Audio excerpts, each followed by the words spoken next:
All right, guys, welcome back to class week 3 summary class, right? And as a part of week 3 summary class, before I get started with that, let me actually go to the class number, this one, which is, I think, class 6, I believe. No, class 8, sorry. So with that, before I start this, from class 1, week 1 to week 2, do you have any questions for me? Actually, what I will do is, I will go to my drive and let me first take up any questions that you have.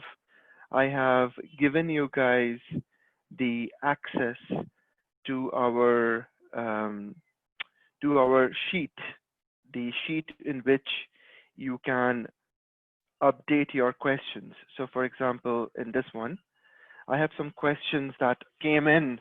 So let me just try and filter them out and see if these questions are still valid or I have answered them already. So I see the question from Ozge, and then I have question again from Ozge, and in between from Ipshita. So let me just take up this guy first. So Ozge, it says test for loop.java point 10 when I less than size changed as I less than equals to why the result started from number 1. The point I didn't understand. Even in this position, I is less than size. So you're saying that, that should not happen if I'm understanding correctly. Mm-hmm. So if you are just making it I less than size and I less than equals to size, the only thing that will happen is that your counter, that means it will go to the end of the array, right? And ideally when it reaches the last index of the array, that's where it will fail. Why? Because it's quite simple. Let me, if I try to, let me zoom this guy a little bit. Can I zoom this guy a little bit? No, I'm not able to. Okay, never mind. What I'll do is I'll quickly draw something for you guys. Okay, so we have these arrays here. This one. This is the total number of elements here, right? And if I am saying I less than equals to size, so what is the size of this array? It is 1, 2, 3, 4, 5, 6, 7, 8, 9, 10. So the size of the array is 10. So the size of the array is 10. And if I say I less than equals to size, then actually I am going till the index number 10, which doesn't even exist. Why? Because for an array, the index starts from 0 till 9 in this case, because 10 is the size. So 10 minus 1 is 9. So it will go from 0 to 9. So ideally, you should write always I less than size. Okay, I less than size, or you can say I less than equals to size minus 1. Both of them are same actually, right? So if you are making something like this, then it will run till the last index and it will work. If you're not doing it, if you're saying I less than equals to size, then ideally it will hit the last index, which is 10th index, and it will throw an exception. So you're saying that the result came from I equals 0, I equals 1, which is weird. I mean the console part. That's from yes, started not started from 0, started from the 1. Yes. Wait a minute. Let me check something. This is really weird because ideally that should not make any difference. All you're doing is you're just incrementing it. Anyways, it should start. This is weird. Can we just quickly do this? I will try to do this and we'll see if I can replicate this because it feels really, really weird.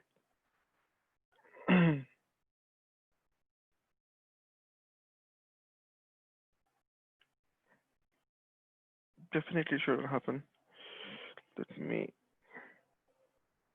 so July.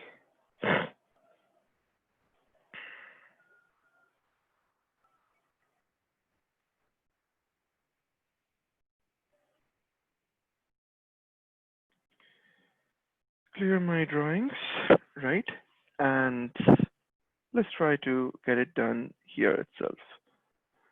So close. Okay. So all I'll say is int array nums equals, so I'll give some values here.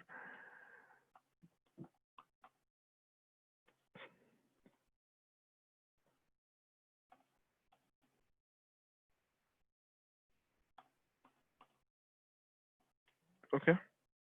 And then I'll just use a for loop for int I equals 0, I less than nums dot size or nums dot length I plus plus. Okay, let's do a sys out.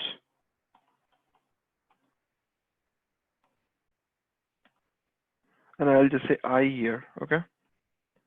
And let's run this.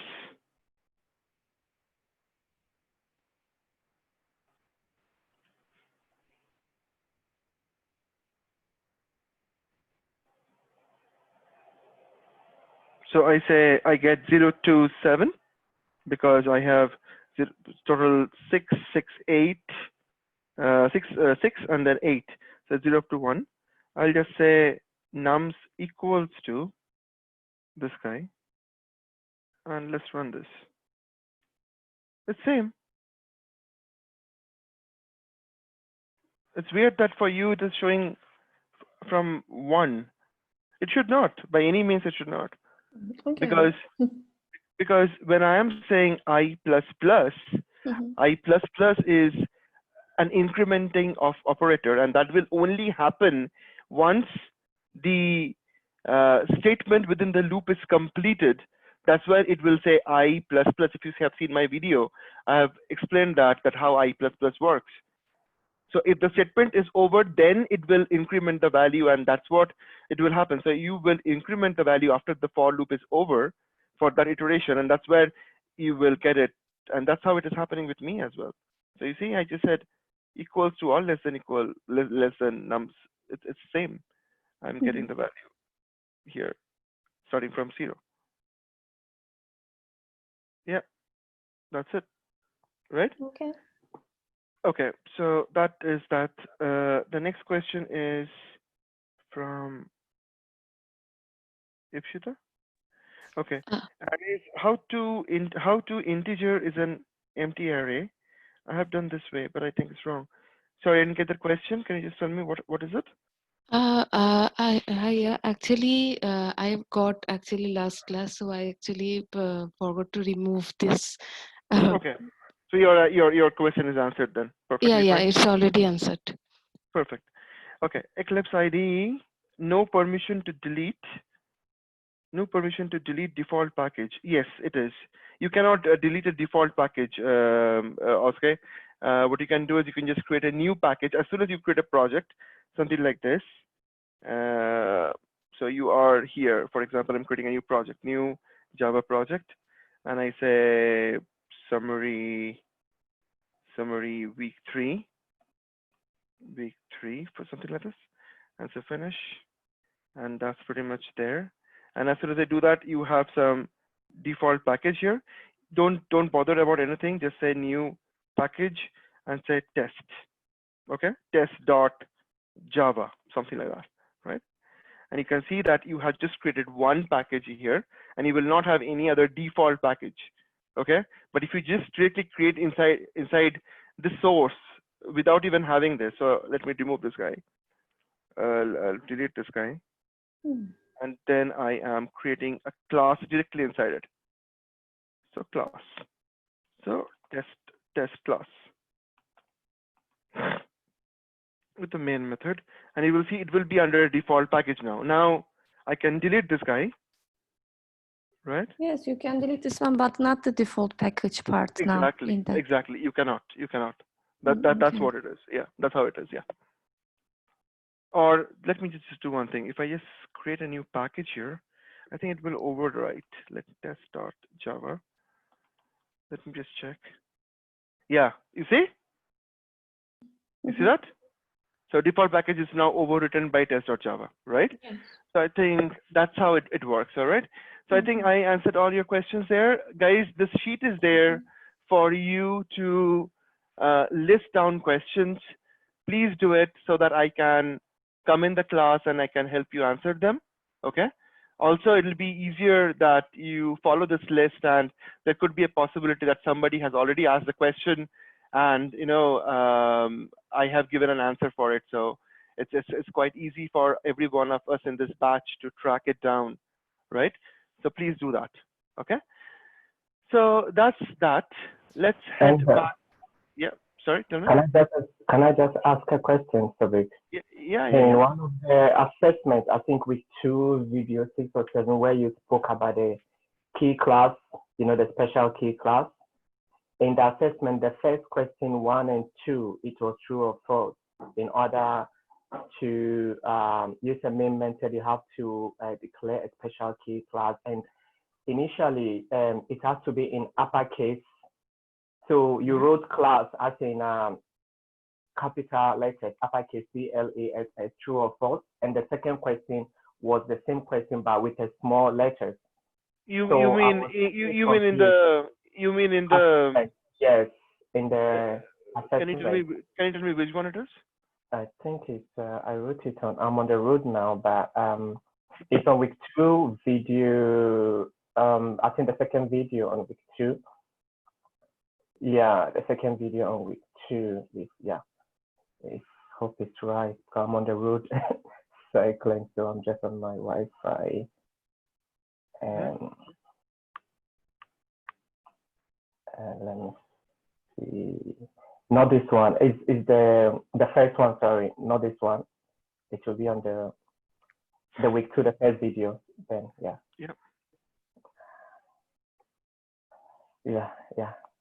Hope it's that. I wrote all of it on a A4, so I'll just yes, please. To create the keyword class has to be used. Here it is a bit confusing because where the uppercase is, it has to start with uppercase, and the rest are small words. So I was a bit confused here. I chose true for the first question, and to create a class, the class keyword has to be used, right? So we create a class like with a small case. So obviously, this will be a false, and this will be a true. Like why the confusion? Okay, but the keyword class. Okay, all right. Okay, that was what I was. And also in the same chapter where you have to run a program. If you go down.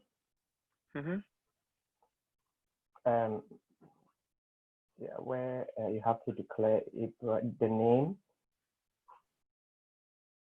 Question number? Yeah, this question. When you run the program, it becomes an error. But when you remove the question mark and you put quotation marks in between Ibrahim, the program runs well. So here I know. So it says the print the student name, choose the correct answer. So which means with this, you will be getting the value as none, right? I mean, because you will get an error. Yeah, if you choose number, if you put name, it's still, because I chose none, and I was given the assessment gave me wrong because it marked me down on that one.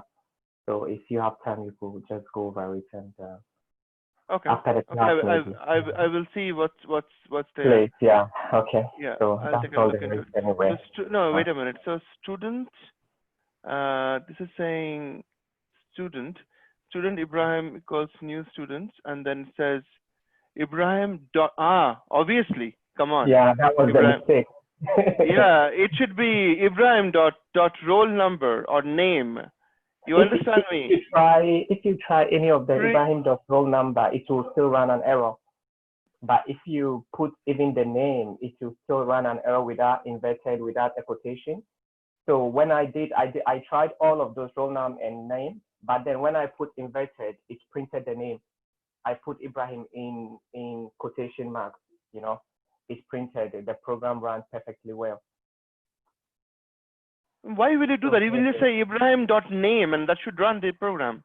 It didn't when I did that. You have done something mistake, man. It's logically not possible. Let me see. Yeah. So I'm creating a class here. So class students. And here I'm saying three things. Int roll number equals 0. I'm giving some default values. String name equals null right now. Some initial value, just these two for now.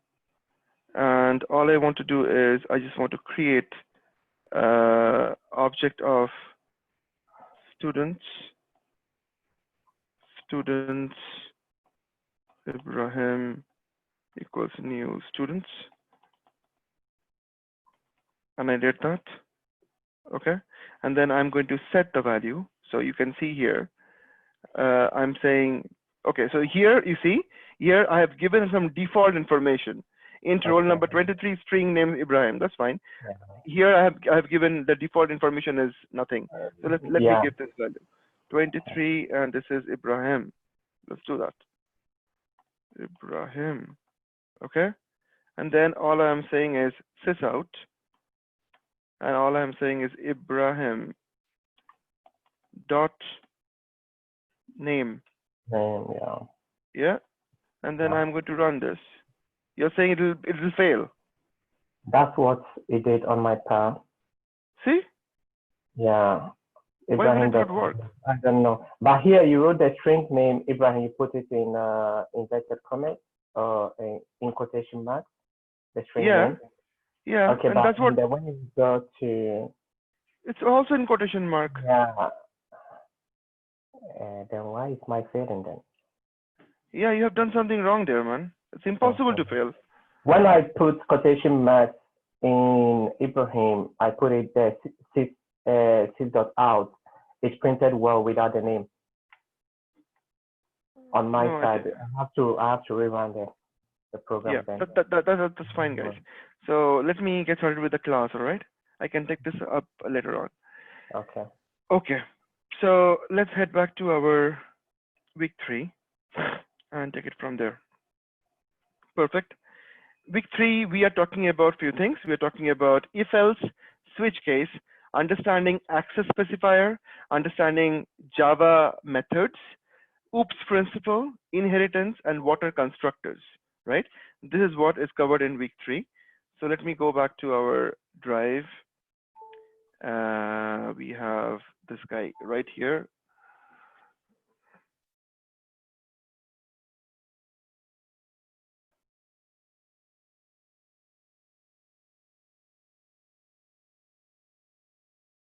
Okay. So let's start with if-else. If-else and nested if-else is a very simple concept. It's a building block of any programming language. If-else can be found in any programming language for that matter. So what am I saying here is I have 3 numbers, A, B, and C, and I'm just trying to figure out which number is greater than which number. And that's all I'm trying to figure it out. And for that, all am I doing is I am using if-else, and I'm saying if A is greater than B, then print A is greater than B. Else if B is greater than C, then print B is greater than C. Else C is greater than B. That's the logic. The only thing that you have to make sure in if-else, and I have also mentioned this in my video, but here you have to just mention, you have to just keep one thing in mind, that is, if in the if-else or the nested if-else situation, you should not keep, you cannot keep else if at the very bottom. Like you cannot say something like this. I mean, once you have an else over here, you cannot say that again else if something like this. You cannot say that. You cannot say that, right? So if you have an else at the very bottom, that's where your if block is done. If you choose, you can just have one single if. A lot of people ask me, do I have to have a if and a else along with it? No, absolutely not. You can keep just a if and give A greater than B, and then you want to execute something, and you have this block. Whatever is within this particular block, within the scope, that will be executed. Okay, whatever you are trying to execute, it will be executed. Once it is executed, that's where it will come to the next line, and the next line you can do something else. So you can say A plus B. I don't know. You can say A plus B. Hello. Okay, somebody is not in mute. Let me mute everybody.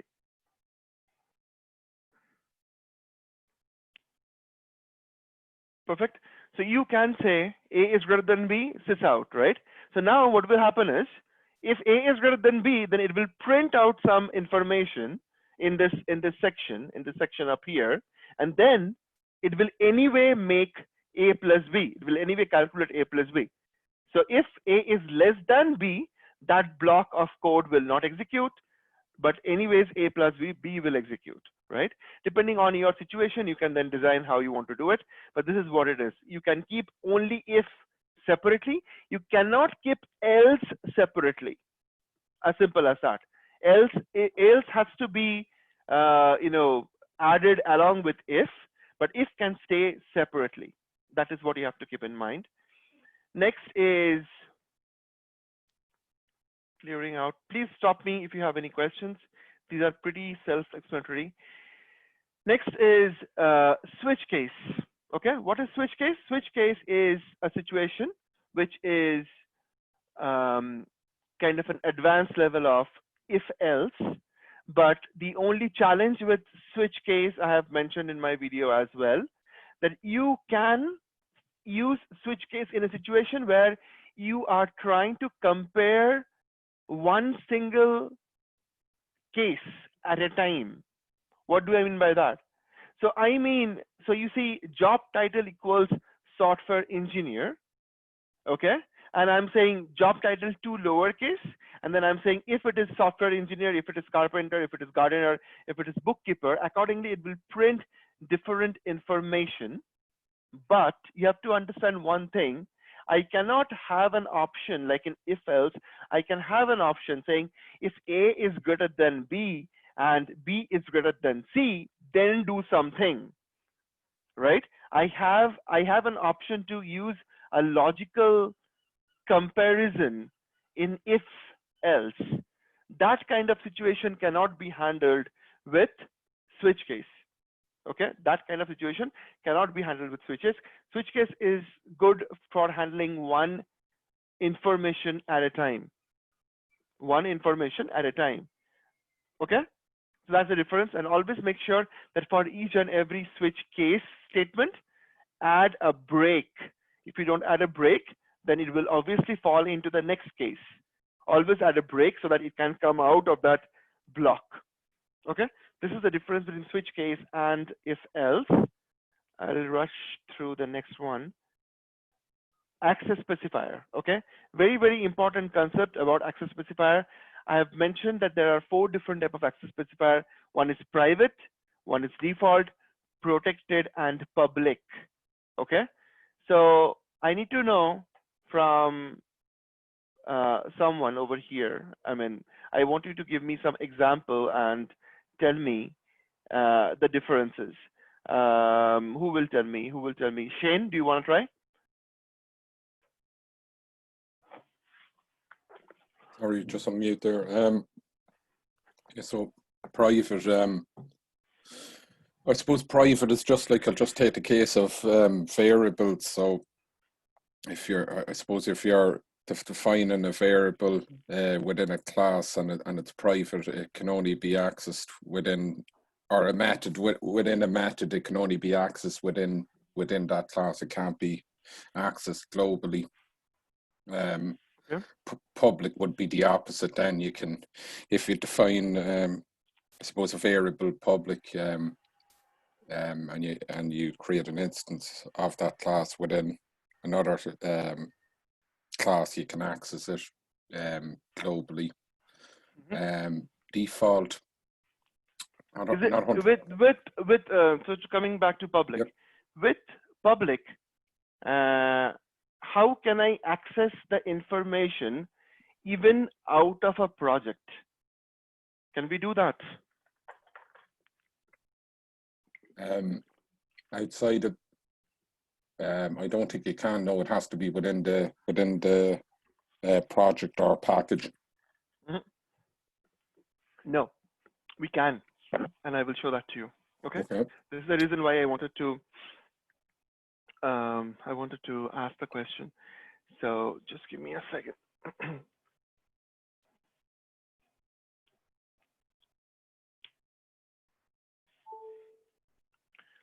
All right, so let me create a simple a package here. Close all. This is my weak summary. My goodness, this stupid cable for my laptop keeps on disconnecting. I don't know what happened. Okay, so let's try to see. So I have test.java. I'm going to create this class, and I will say I'm creating a car class, and the car class is a simple class inside which I am going to have one simple, I'll have some values. So private, say string, name or brand equals null. I will not give any information. So null, that's perfect. Then I have private model, string model equals null. And then I have private int or float or double engine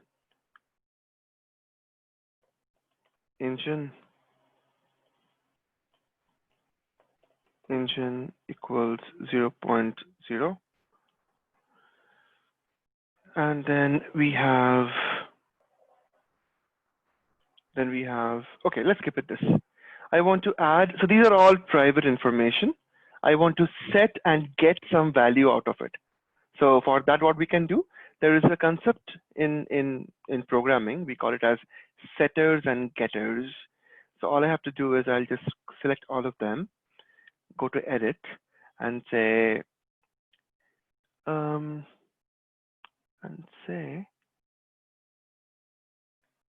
or source maybe, yeah, source generate getters and setters. Yeah. As soon as I do that, it's asking me for all these variables you want to. I say yes, and I will say generate. So you can see that all of these guys, okay, it just came in the wrong place. Let me put it here on the top, and that's it. Okay. So I just create some methods which are public methods, setters and getters. Pretty simple project whatsoever. Okay. Now you can see in this there are 3 private variables and few public variables. Good stuff, no issues. They're all in package and inside this. What I'll do is I'll just simply right click on this. I will say, no, I'll go to Eclipse, File, and I will say export. I'll say export. I'll export this. Export as what? Java. And I will say export as a jar file. Export as a jar file, okay?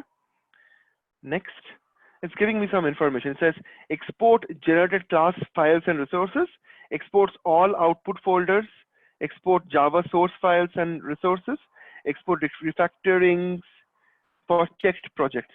So I'll just say export generated class files and resources, and this guy, Java source file and resources.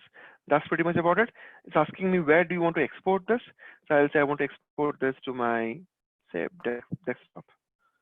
So I'll say I'll export this to my desktop, and I'll give a name. I'll give a name, say, car class, car info, something like this. Car info.jar. Perfect. And I say save and finish. So my jar is created. My jar is created. Perfectly fine. Now what I'll do is I'll do simply one thing. I'll just go to my summary week 1 project, right click on it, properties, go back to my Java build path, and in here inside the libraries, I'll go and add a jar. So I'll say add external jars. I'll go to my desktop and I have car info.jar. I'll say open, and that got added to my summary week 1 project as it is. Apply and close. That's done. Now, if it's done, I'll open my reference libraries and it says car info.jar is there. Perfectly fine. If I open this, I can see test.java package and I can see car.class already there. Good stuff. No problem at all. Now I'll create a new package, or even this place. Let me delete this guy. I don't need now. So obviously this is my class, part of summary week 1 project. So in this, if I go and say car, say Mercedes equals new car, I should not be able to get it done until and unless I go and I import my car class, and that's it. I'm done. So it's public and I'm able to do it. Now I'll say mer.set. You see, set brand. I say Mercedes. I say mer.set model C class, and dot whatever set engine. Yeah, I'll say I don't know 2.2. Sorry, not in string. Here, so you can see that I can access public elements out of my project as well in this fashion. Make sense? Yeah. Very good. Okay, so coming back to the next one, access specifier. Now give us the difference between default and protected, please. I never got to go through this this week. I'm still stuck on 2 and just finished that. So so I can make a guess sort of suppose protected. It's oh, I actually don't know the protected one. Sorry, I was thinking of something else. Sorry, yeah. I'm not sure about default either. No problem, no problem. So let me go through that. That's very simple situation. Okay, so I have this guy here, week 3 summary class, and I have a package here called test.java. Perfectly fine. So I'm going to make these guys as not private anymore. I'll make it as default. Okay. So whether you give access specifier or you specify it as a default, they are all same. I can say default as well. Okay. Even this is also fine, and this is default again. I'm getting a problem here. Default string, syntax error on tokens. Delete this tokens. Why is that? Default. No. That's weird. Default should work. Syntax error. Delete this token for default. Okay, that's weird. I'll check on this why it's giving me an error. But ideally, if you don't give any access specifier to the variables or methods, they are considered as a default access specifier. Okay. Now, once I have that in place, okay, I am going to show you the difference between default and protected. So what I'll do now is I will create a main class over here.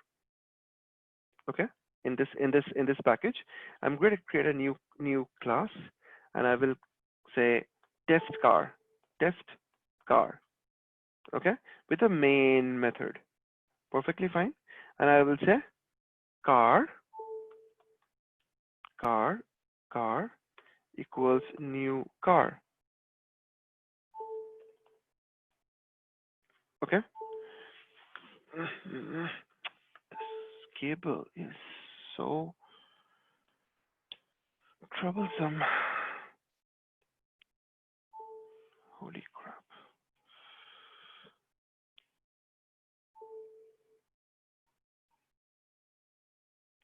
Okay. I'm not even moving anyways. So car equals new car. Now I am in the test car class and the car class, they are in the same package called test.java. They both are in the same package called test.java. Now I will say from test car class, I will say car dot brand equals something Mazda, right? Car.brand equals Mazda. I can access the variable directly in the car class, and I have mentioned the brand variable name as what? It's a default guy. Holy crap. Just a minute.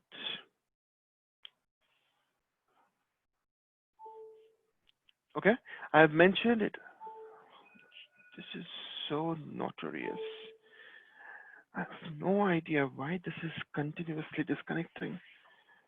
I'm not even moving.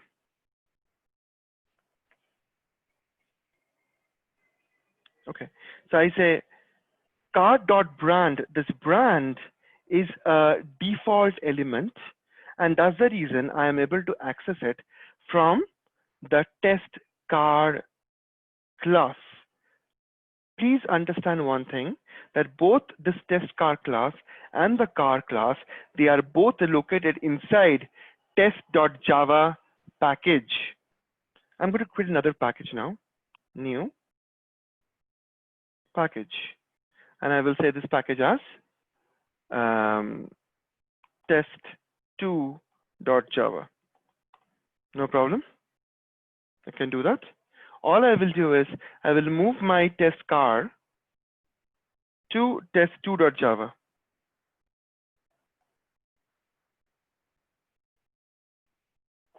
As soon as I do that, immediately I am thrown with an error. And the error is saying the car brand is not visible anymore. Why is that? Why is it not visible anymore? It's not visible anymore because if an element in the class is default, then you cannot access that element out of a different package. If you want to access it within the same package, you can, but you cannot access it out of a different package. That is what is default. Is it making sense to everybody?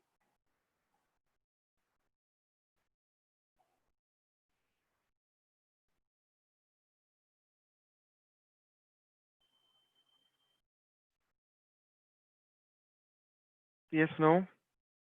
In the chat, please.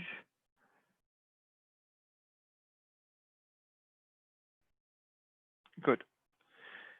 So this is what is default meaning. Perfectly good. Now I will do something else. What I'll do, I will create, let me go back to my car class. Okay. I will make these guys private again. No problem. I'll make them private again. And these guys over here, some of them, these methods over here, some of them, I want them to be protected. These variables, these methods, some of them I want it to be protected. So all these set guys, let me group them together. Wait. So these are my set guys, right? Set brand, set model, and set engine.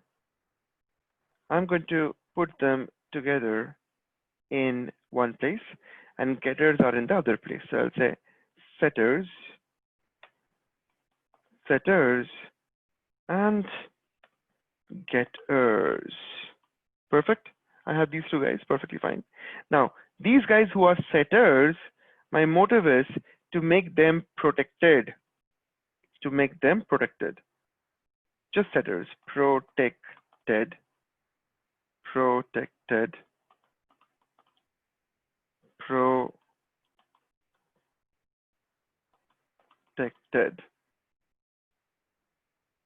I make them these methods as protected. All right, good stuff. Now what I'll do, I have some errors in the Mazda class, no problem at all. I mean this guy here, no problem at all. I'm not even bothered about this. I will do something. I will create another class in test.java, and I will call this class as Mercedes class or Mazda class, Mazda. And I will do one thing. I will extend Mazda to car. It is the concept of inheritance. Extends to car. I've extend Mazda to car because Mazda is of type. Let me note it down. Mazda is of type car. So that means I can extend Mazda to car. Okay, this is a inheritance concept. If you have not gone through it, you will go through it. Have you guys gone through inheritance? In one of my videos, have I covered it? Yes, no?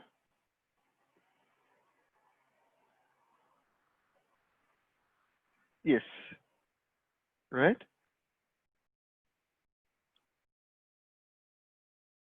Yeah, you can make getters protected as well, but there is a reason why you want to make it protected. You can make anything protected, but you have to make sure why you want to do that. Okay, so that's why it is perfectly fine. So I have covered inheritance. So if you have not gone through it, please look into that. Okay, so Mazda extends car. That's perfectly fine. Now what I'll do is I will go ahead and I will do something. What I will do, I have not written anything in this situation. I have not written anything here in this particular class because everything that is there as a part of car is going to be accessed by Mazda, because that's the inheritance meaning. Inheritance meaning whatever is there with the parent, whatever is there with the parent, whatever is there with the parent, this is my parent, whatever is there with my parent can be accessed by the child. That is what it means, right? So car is my parent and Mazda is my child. Mazda is of type car. So I don't really have to create any separate logic for Mazda. Mazda is simply extending car. So yeah, I'm creating a child parent relationship here, okay? So let me clear my drawings. And then what I'll do is I will go back to my test car here. Okay, perfectly fine. And then I'm going to create some logic. I'll say Mazda equals new Mazda. I can do that because Mazda is not in this package, but it's in a different package. So I will have to import it. So I imported Mazda, perfectly fine. And then Mazda dot set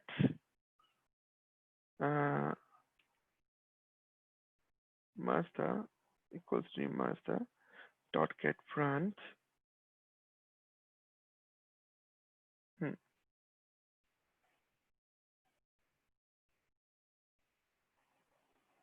Oh yeah, I cannot access it from here, right? Because this guy is not the child. Let me do one thing. I can access it from here because Mazda is extending car. So let me try and do something public.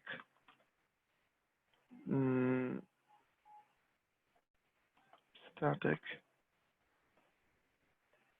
void main string.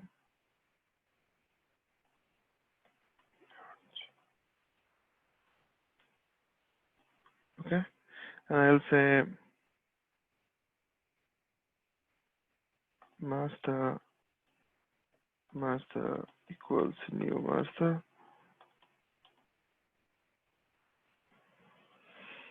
And master dot set brands. Okay, and I can give a brand name. I'll say master. Then next I will do is master dot set engine. So engine is 2.2 and master dot set model. It is master 6, right? So I have these three guys over here. So Mazda is extending to car. I have created a main method within Mazda, and I am trying to access the elements in the car. Okay, I'm trying to set the values in for the car class. Okay, this is what is done. Now, what I'll do, I will simply drag this car class to test2.java package. And I did. You can see I have no impact whatsoever. You understand the difference between default and protected now? If you have a child and a parent, and you have created a child-parent relationship, okay? And then if you've created that, and then you have some elements in the parent which are protected in nature, then you can actually place your child anywhere in the project and you will still be able to access it. Why? Because you already have created a child-parent relationship. So even if they are in different package, because they are connected to each other, so I have no problem in accessing them. On the other hand, default is otherwise. I mean, there is no relationship between any child and parent. And if you have any default element in the class and you remove that class from one package to the other package, you will not be able to access it. So that's the difference between these two guys. Am I clear with it? Yes, no?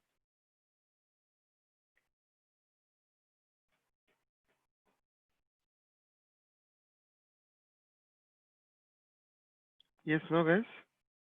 Confused?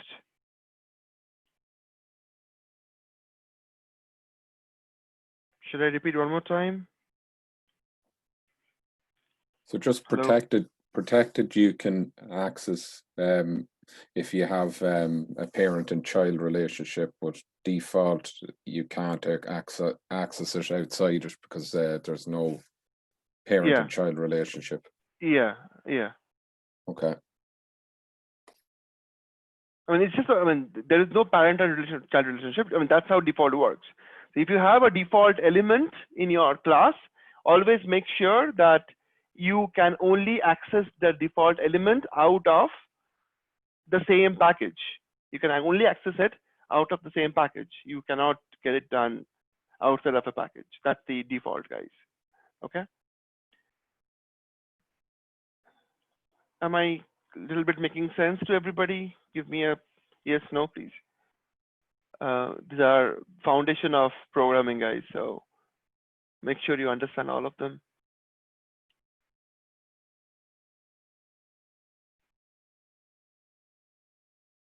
Ipshita, you got it? Okay, you got it. All right. Wale, Ibrahim,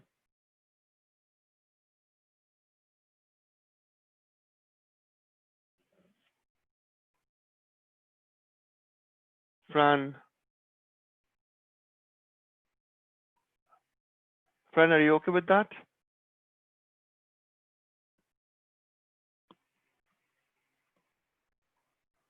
Okay, good, perfect, perfect. Okay, guys, I'll take a quick 5 minutes break. You also take it, and then we'll continue from here. Okay, thanks.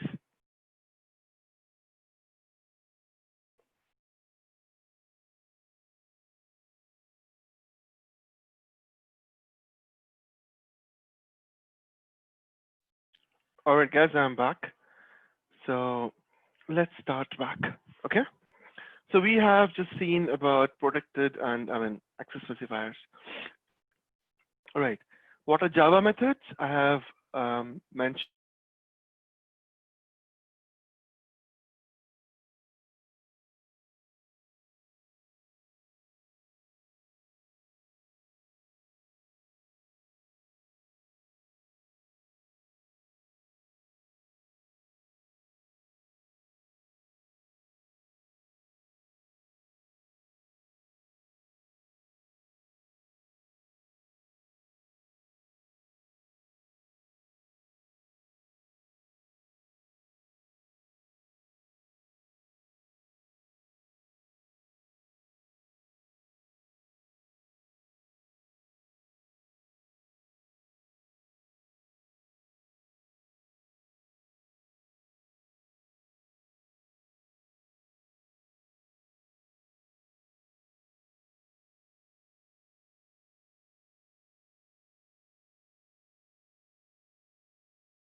Hi all. I don't know what happened. I was just thrown out of Zoom.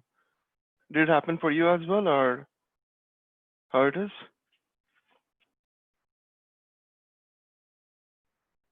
Guys, are you there? Yeah, I'm here anyways. I don't know what happened. I was just thrown out of Zoom and again connected back. My net is fine. Anyways. All right. Let us continue with this. Let me see. Yeah, the recording is on. Good. So we're talking about Java methods. Ideally, there are three different types you can use it.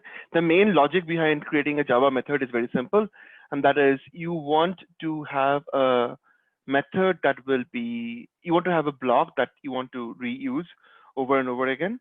Method is a collection of statements that perform some specific task and return the result to the caller. Okay, a method can perform some specific task without returning anything as well. A method allows us to reuse the code without retyping the code. That's very simple. It's a do not repeat yourself situation. And what you are doing here is that you are creating some piece of code, adding that to a method, and you're calling it over and over again, and the method can return back as well. Returning back, you will use the keyword called return, and that will help you to return the value that is computed through the method, and then you basically get it back. So that is how a method is created. Yeah, it happened for Oscar as well. Yeah. Could be a problem with Zoom. Anyways. All right. So next is understanding inheritance. Okay. Inheritance is the situation that I was talking to you about a few minutes back. In this inheritance, what we are trying to do is we are trying to take up the information from the parent to the child, from the parent to the child. Inheritance is exactly same as what we see in real world. That means the nature of a father will be inherited inside the child, inherit for the child, right? That is the exact same concept. So I have class A and class B. You can see these three different diagrams that I've checked in here. It says A and B. I have two classes. So class A is having some information. They are public in nature or protected in nature. And I can say class B is extending to class A. And as soon as I do that, so class B will have access to all the methods that is there as a part of class A, right? Which are public, not private, guys, which are public or protected or default, can be accessed by child. Okay, that is what is a single inheritance, because I have only two classes, class A and class B. Class B is extending to class A, and that's how it is, right? Then we have multi-level inheritance, which is class C is extending to class B, and class B is extending to class A, which means the properties of class A is inherited directly to class B as well as class C. You understand? Class A is having some property, some methods, whatever it is, that is inherited to class B. And class B is also having some property or methods which are inherited to class C. So class C will have access to both class A and class B properties or methods, whatever, right? So that is basically a multi-level inheritance. And then we have hierarchical inheritance, where I have two classes, class B and class C, and they are both inheriting from class A. That is a hierarchical inheritance. So you can see that I have public class two-dimensional shape. That is one particular class. I have int length and int breadth. And then I can say square is extending to two-dimensional shape because it makes sense, right? I have a class which is int length and int breadth. And then I can have multiple different shapes like square, rectangle. They all fall under two-dimensional shape. So I can say square is extending to two-dimensional shape, and I can say set length and calculate area, right? And that's how I will be able to calculate the area of a square very easily, right? So that's how it works with inheritance. Any questions in this slide?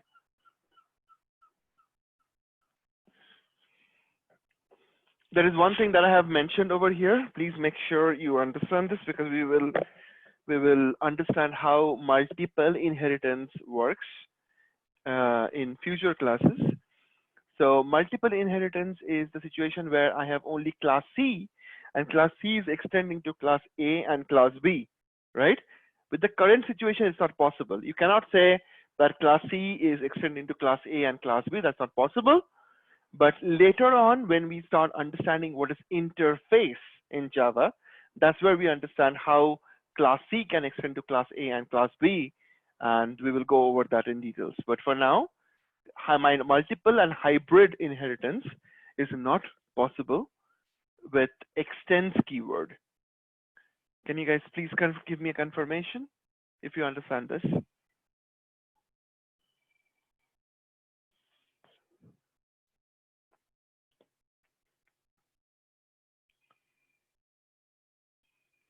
Nothing yet in the chat? Yes, no? Do you want me to give you some examples by writing the code, or you are okay with it? Please give me an example of it. Okay. Okay. No problem at all, Oscar. So it's very simple. Again, I have a car class, and okay, let me go out of cars. New package, and I'll say test3.java.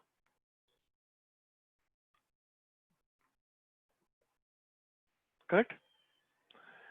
Now, in this test3.java, I'll create a new class, and I can give this class any name. I can give this class, okay, let's try to give the same example that is in the slide. I will say 2D shape, right? 2D shape means two-dimensional shape, okay? So when I have a two-dimensional shape, obviously you understand that it will have two information, int length,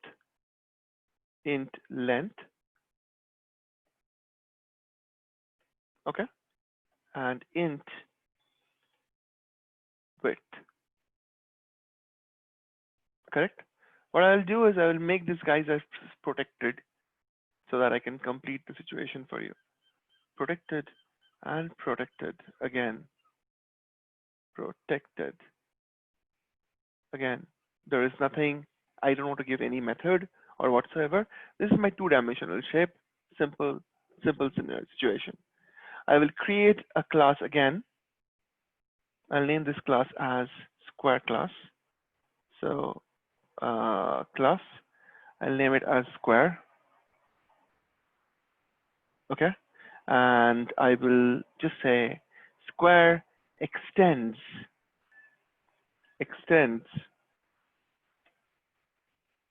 to D shape. Square is extending to 2D shape. I can do that. And then I'm going to create some method for square. Like what? I will say set length.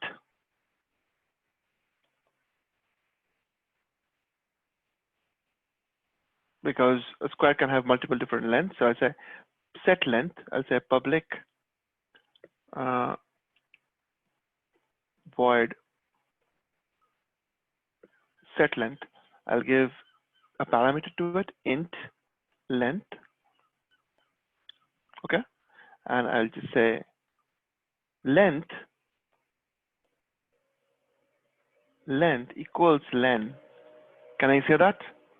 Certainly I can say that. This len is coming from where? It's coming from two-dimensional shape. If I just say in your command, in your laptop, if you say control and if you hit this, it will take you to the two-dimensional shape class, and then there's a variable there, and it's protected in nature, right? So I have the length. That's good. Now what do I have? I have, so length is what I need. I don't need anything else. That's it. Next I need is public void calculate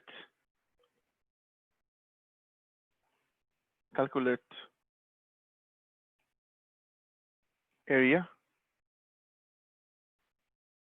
And in here, I don't want to do anything else. I just want to do only one thing. That is, I want to print out the values. So sysout area of the square is what? Plus in brackets. All I will say is length into length, because that's what a square is all about. Perfect. That's my area. Good stuff. I can have multiple different types of two-dimensional shapes, as you know, right? I can have multiple different types of two-dimensional shape. This is one guy over here. I can also have another guy, which is a square, a rectangle. So two, new, class. I'll say rectangle. I'll say finish. I'll say extends. I'll say 2D shape. 2D shape. Good stuff. And then what do? I have two methods here. I can have two methods here. One is public void set length.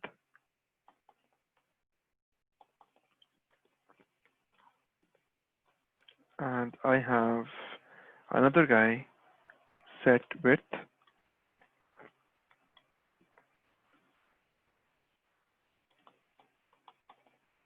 Perfect. I have that. So int length, int width. I'll say length equals len, and width equals width. All done with setting. Calculate area. So public void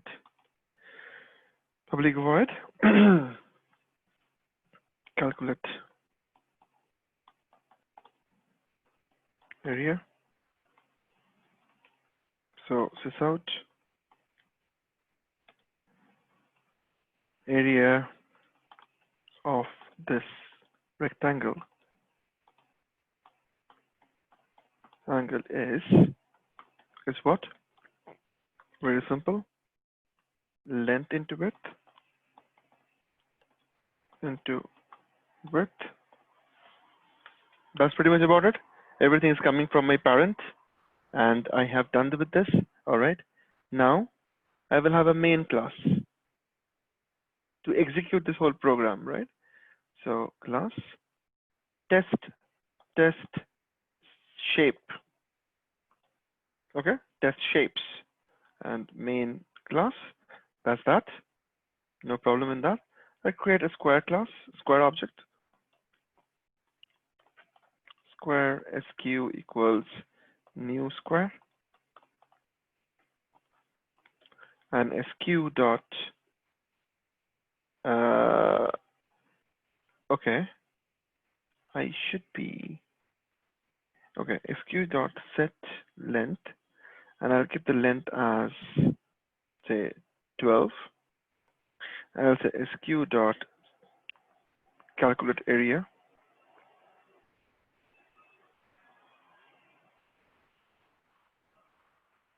Calculate area, and that will get me that. And then again, I have square, not square, sorry. I have rectangle. Actually, should not do this. Rectangle, rect equals new rectangle.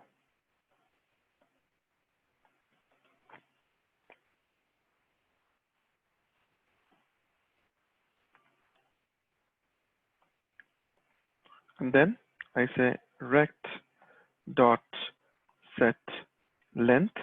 I'll give 12. Rect dot set width. I'll give 15. Rect dot calculate area will give me another result. Now if I run this, I get the result as how we created. Area of square is 144, rectangle is 180.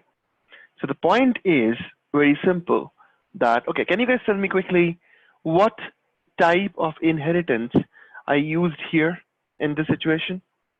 Out of all these three guys, what exactly is the type of inheritance I used here? Come on audio and explain, please.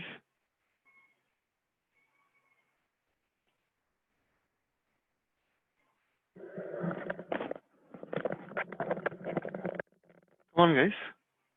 I give an example. What type of inheritance I used here?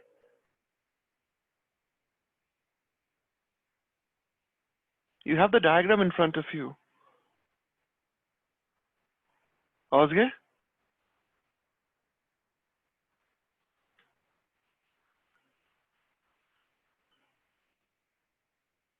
My goodness, Ozge. Multiple inheritance is not even possible, right? Because I told that clearly.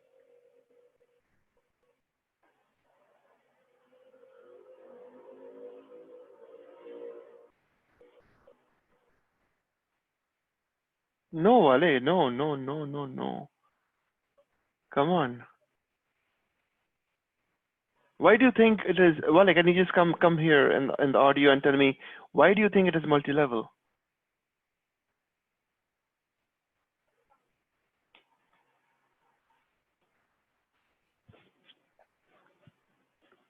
It's okay if you're wrong, but just tell me what you're thinking so that I can fix it.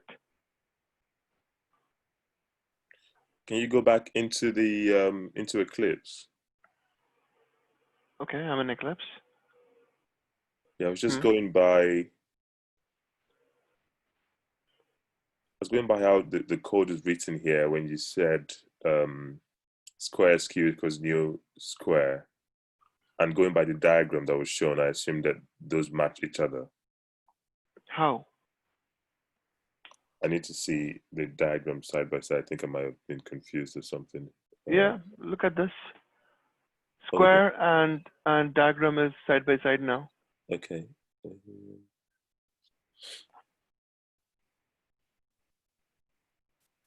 Whatever you give the answer, I need a justification for that. Shane, do you want to try?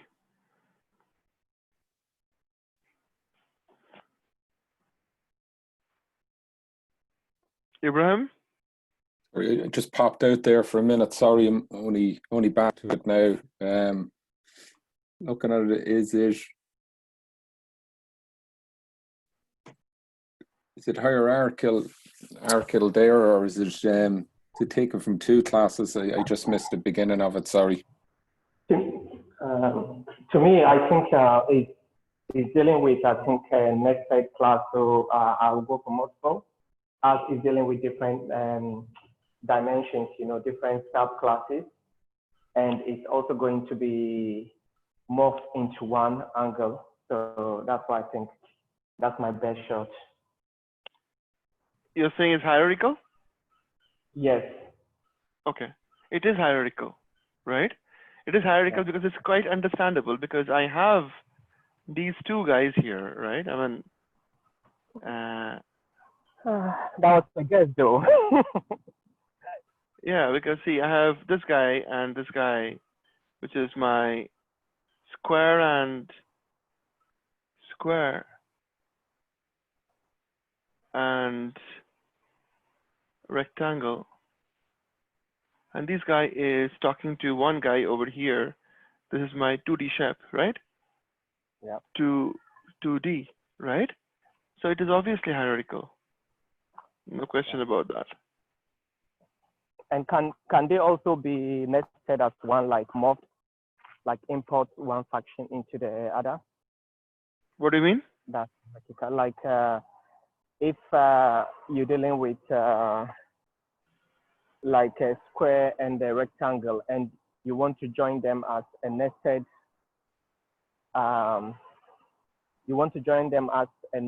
function. Does Java allow that, or? No, this is nothing to do with nested function. Okay. We are talking in terms of classes and inheritance. Okay, so right. Nothing to do with nested or nested function. All right. Yeah. Thanks. Okay. So with that, let's go on to the next. I hope that clears everybody's doubt, how we are saying what type of inheritance it is. So, okay, that's my first slide deck. Perfectly fine. Let's move on to the next one, which is in my class 9. Class 9.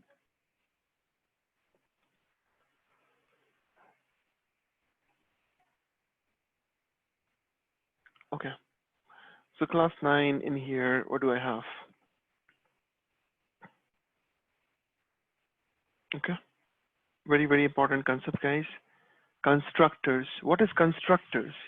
So until we have reached out here, we have seen that there is a possibility to set some information inside the attributes of a class using, variables or attributes, whatever, of a class using the option called as getters and setters, right?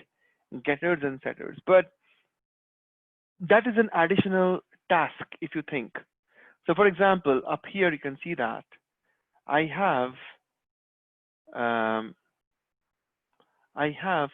these four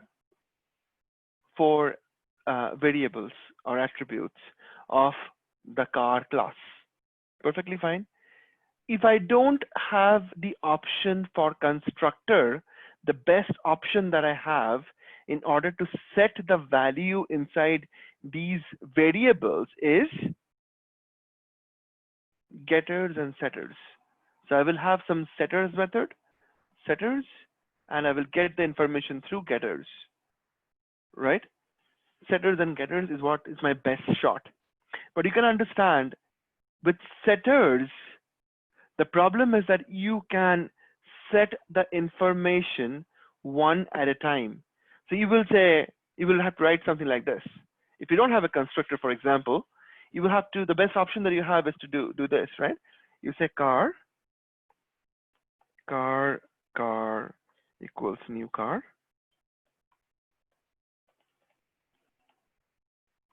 And then what do? You say car dot set model, car dot set brand, car dot set seat, right? So you have to then individually pass the values inside this setter one at a time. And that's how you can set the values inside the car object, car instance, okay? This is a tedious process. This is a tedious process of entering the information inside the setters, I mean, through the setters. It's a tedious process. Instead of doing this, a smarter way, a much smarter way, is to use a constructor. A constructor is the concept that I have mentioned. If you have not watched the video, please go and, I mean, guys, I want to really focus in one thing. It'll be a better task for you, or it'll be a better situation for you if you come to the class prepared. What I mean by that is, I want you to make up the time to complete all the 3 videos that I'm releasing per week, and then come to the summary class. Don't keep the summary class as the primary class and then you go and watch the videos. Don't do that, okay? The situation is, the sequence is otherwise.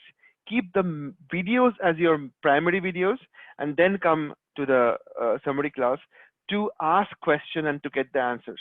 So what I'm trying to say here is that, what is constructor, okay? So constructor is something that looks like a method, okay? The only thing that you have to make sure is constructor will have no return type, and the name of the constructor is going to be similar to the name of the class. That's the rule of a constructor, okay? The name of the constructor is same as the name of the class. That's the rule of a constructor, okay? So with that in place, what is, how it is helping me? So you can understand that in constructor, through constructor, the name, the keyword constructor that I'm talking about is for the fact that you want to create an object of car class or any class, and while you create an object of car class or any class, you also want to set some initial values into the attributes of the car class. You understand? So I want to set some initial values when my car class is getting created, an object is getting created. So if I have a case like this, so I have a car class, and if I say car equals new car. In this situation right now, when I say this, what is happening, guys? I have told you that when I was talking about the stack memory and heap memory, I was talking about that in heap memory, we go and store our car instance. So for example, you can consider this as a heap memory. Wait a minute. So you can consider this as a heap memory. This is a heap memory, and inside the heap memory, what am I doing? I am going and I am creating a small object of car class. Let me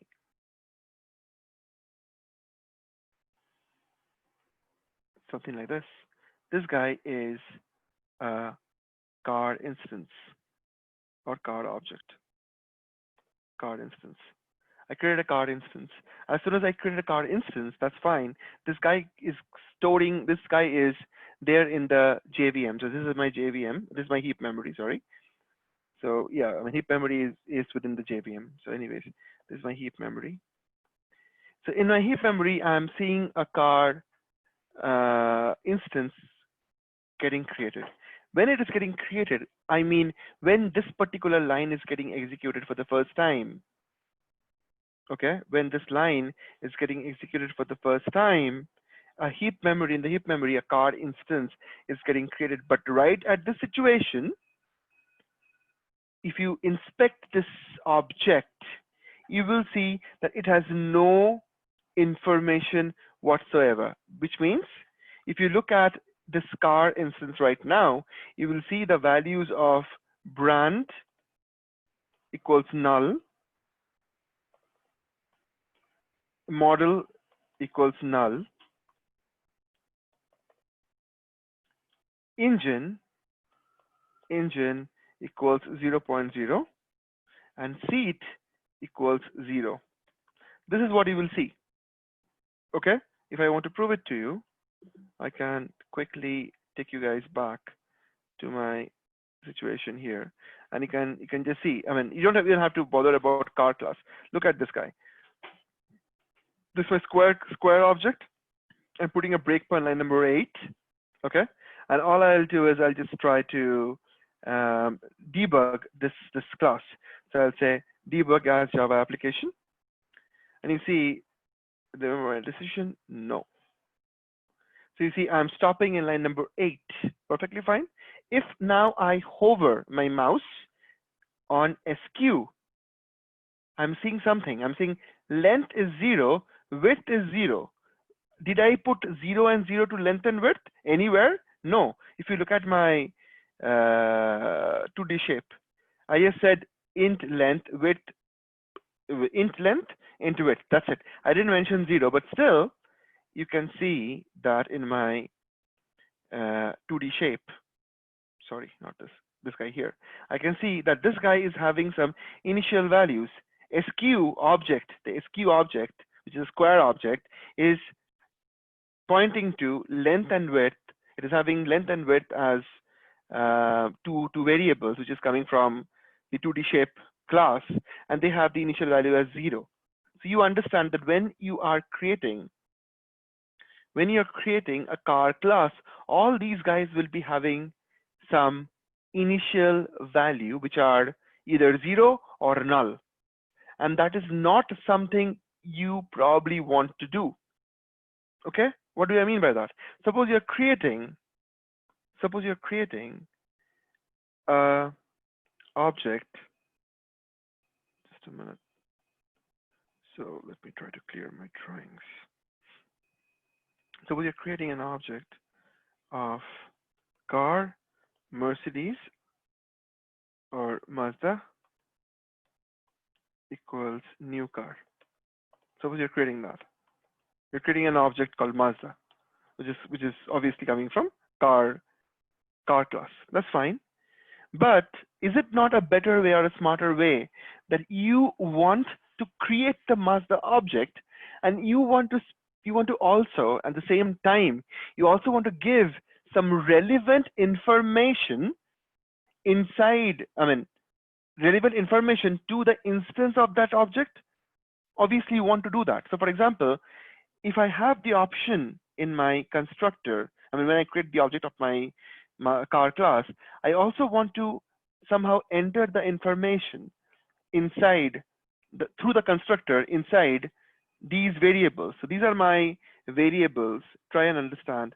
Please stop me if you're not understanding. These are my variables that will hold the values, the actual values, right? This is my constructor using which I will set the values inside these variables. Is this part making sense?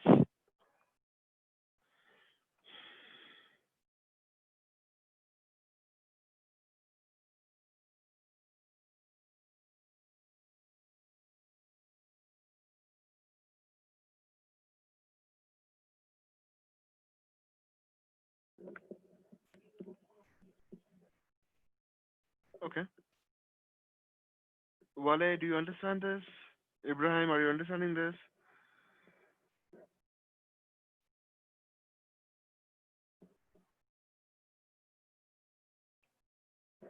Yes, no? Okay. So I'm using constructor to set the information inside the variable. That's first thing. So now the situation is that using constructor, you want to do that at the same time when you are creating the object. So I can say very easily that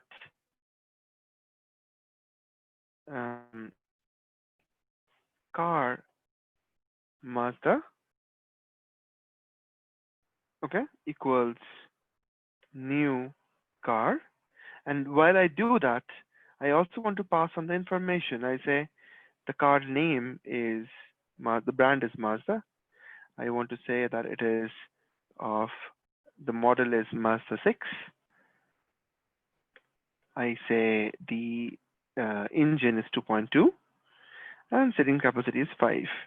So you can see that in a very simple manner, I can create the instance of Mazda car with relevant information, not some abrupt zero and nulls. That is what I have used in order to set my values inside the variables through constructor. Okay, so this is why a constructor is needed. Okay, now I have also mentioned, I think I have also mentioned earlier that there is a possibility to overload your methods. What do you mean by overloading? It means that same method name, but multiple different parameters it can accept. Okay, I think I've spoken about that.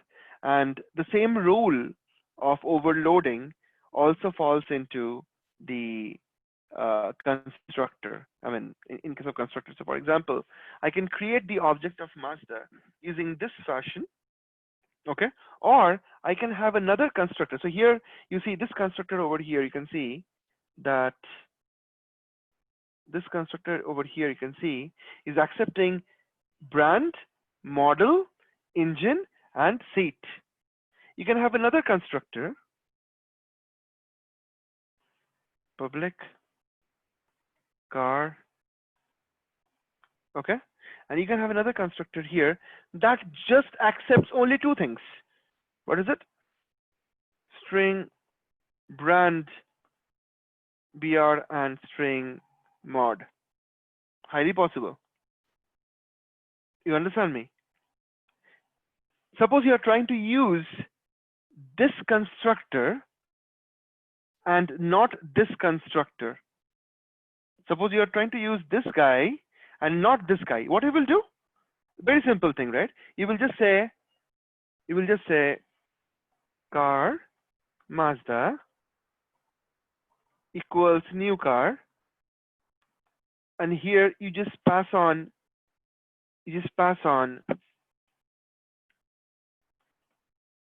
two information. One is Mazda and second is Mazda 6.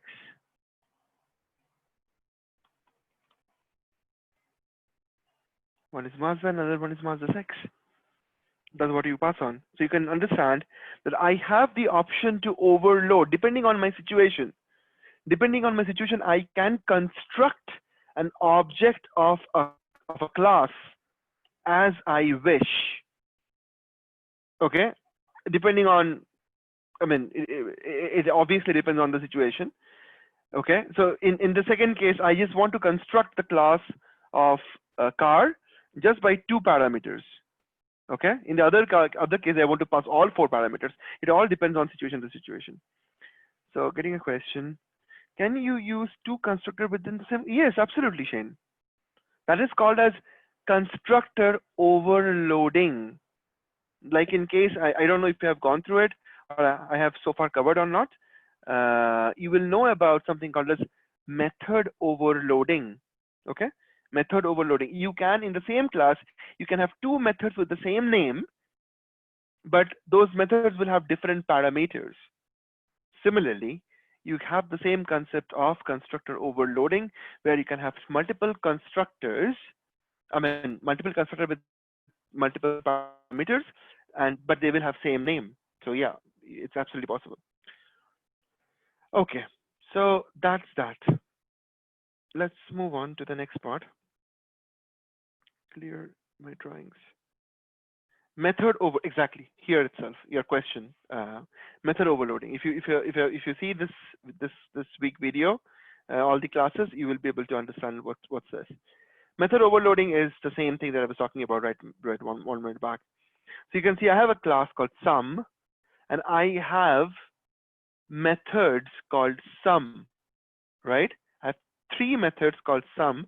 This method is an overloaded method that takes the two parameters, x and y, and it just returns back x plus y. Okay, this guy takes x, y, and z, and then it returns back x plus y plus z.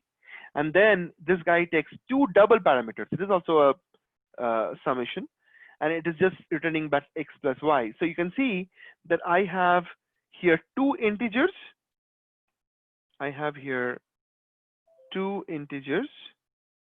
I have here three integers, and I have here two doubles. You understand me? So all you have to make sure, I have explained this very well in the videos, please watch it. So I have explained that the only thing that matters is the parameters and their orders in which they are placed. What do I mean by that? So for example, you have a method called, I don't know, I'm just giving some method name, public void method, right? And then what do I say? I say int n, right? String n, or name nm. Okay, I have two of these guys.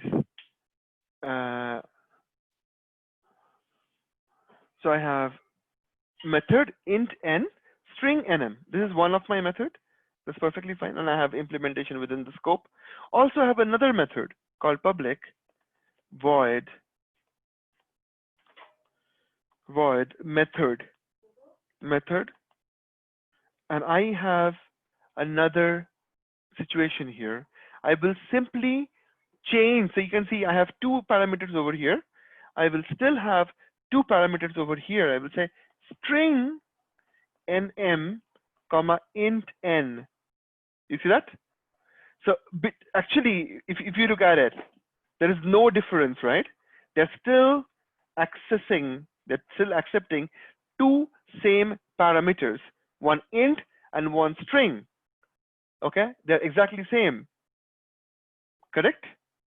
But still, they, from Java perspective, they are perfectly allowed methods in the same class. If you have duplicate methods, if you have exactly same method in your in your class, then Java will complain saying duplicate method.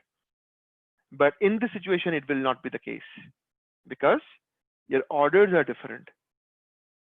Okay, now the reason for overloading. The reason for overloading is just not that the parameters are different.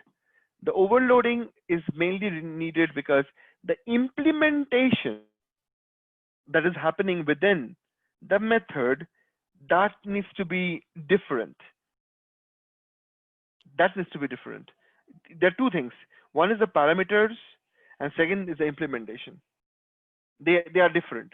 Suppose you are trying to, so I have this methods. I have all these methods, right? This method is having two integers, taking two integers. They're taking three integers. They're taking two 2 doubles. I can create another method. What is the method? I'll say public void, right? Public void.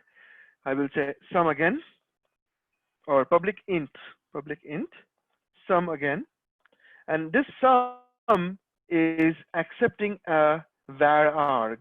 What is var arg? I have already mentioned. So it is a var arg, right? And then what do I do? My implementation is totally different, because you know how we want to do this. You want to have a for loop. I'll say int n comma colon var, and we want to loop around the for loop.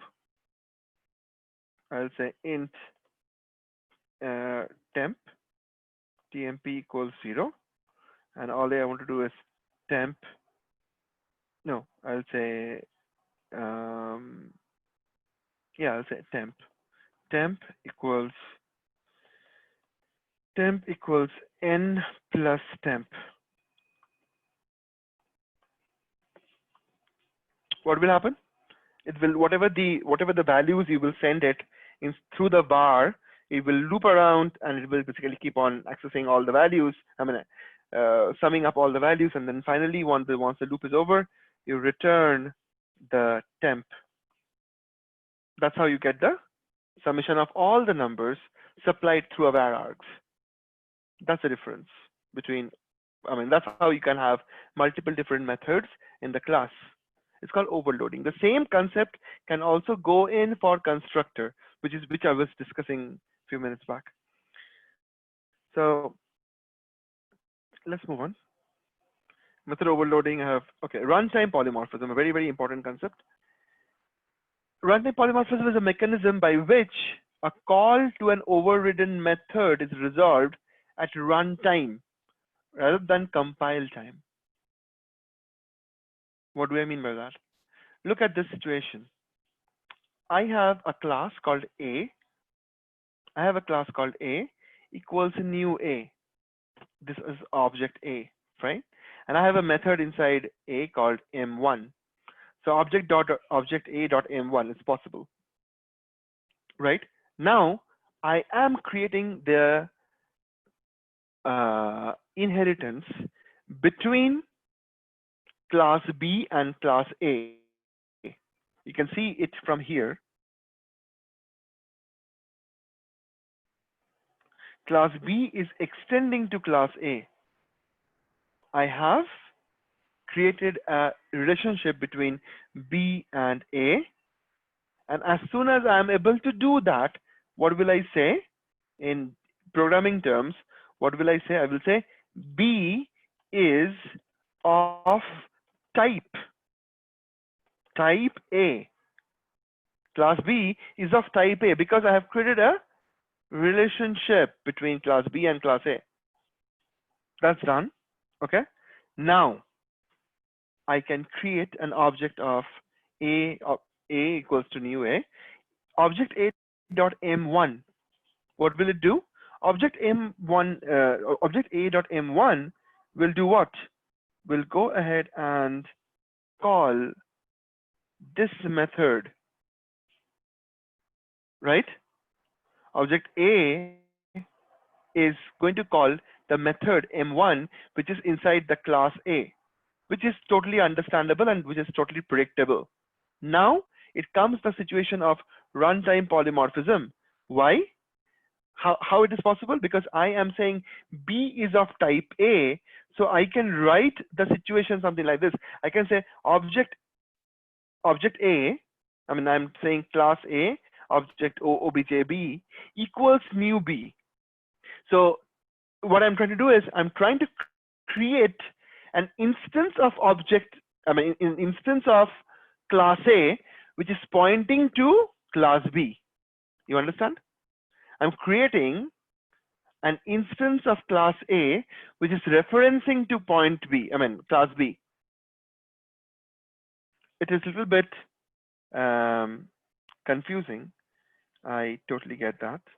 Let me clear it and go through it one more time. We have so far seen these situations many times. We have seen this situation many times. A simple class, and there's a method, and I am creating a class object A equals new A and object A dot M1. I want you to tell me, are you guys okay with this part at least? This is something that you have seen 100 times. Are you guys okay with this part?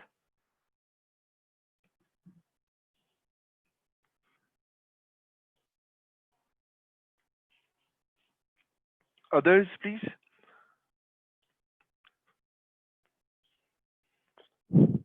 Good. So you guys understand this part very well. Fine. Now, the situation comes where I am saying that class B is extending to class A. You have seen this. It is a part of inheritance. Once I say that, what do I mean? I mean, once I say that, I can then, so by saying this, I am able to satisfy the condition that is class B is of type A, class A. I'm able to satisfy this condition as soon as I am extending class B to A. Once this is satisfied, then what do? I do the next thing. I say A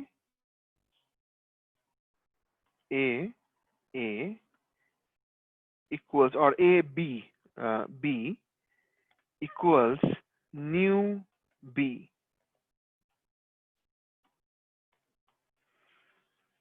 What do I mean by that? I mean, I am creating an instance of, let me make this in red. I am creating an instance of class A. I'm creating an instance of class A. I named that object as B, which is referencing to class B. I'm creating an instance of class A and I named it as B, which is referencing to class B. Now, once I do that and I say something like this, I say B dot M1. What will happen? Will I call the method which is inside the class A, this guy, or this guy? What will I get? Obviously, I will be calling the method which is inside class B because I have created a class, I have created an instance of class A, but it is referencing to class B. So obviously in this situation, if I call the M1 method, it will be called for class B, not for called for class A. It will not be called for class A. This situation of referencing an object for a particular class, and then creating an instance of a particular class and referencing to another class is called as runtime polymorphism. Am I making sense with it? Now, how exactly this is used? I will give you a practical example of it when we start working with Selenium Webdriver. That's where you will be getting a practical example of how this situation works. So I can give you a quick snippet of it. When we instantiate our Selenium WebDriver, we say something like this. We say WebDriver driver equals new Chrome driver. New Chrome driver. We say something like this. We are able to say something like this because Chrome driver and WebDriver, they satisfy the condition that Chrome driver is of type WebDriver. in this situation, WebDriver is not a class, it is an interface. And I don't want to confuse you because interface is a different topic altogether. But ideally, you can see that I am creating an instance of WebDriver, okay? And I am pointing to Chrome driver. This is runtime polymorphism. Am I making sense with whatever I just said? Yes, no?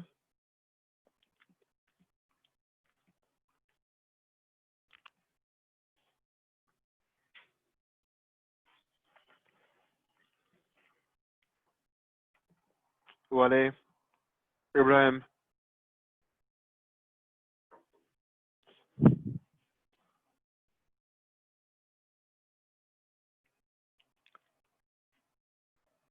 All good? Okay. Okay, good. Perfect. So, perfect. Thank you, Moses. Thank you, Wale. Thank you, Shane. Good. So I'll just clear my drawings. That's the end of this particular scenarios. I mean, this particular slide deck. Let's move on to the next one. That is my class 10.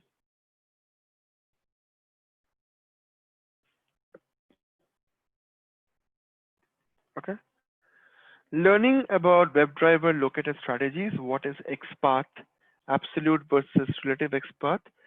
Finding a simple web element using XPath. We will learn a lot in week number 4 in terms of XPath, but the strategy of automating any application is very simple, ideally.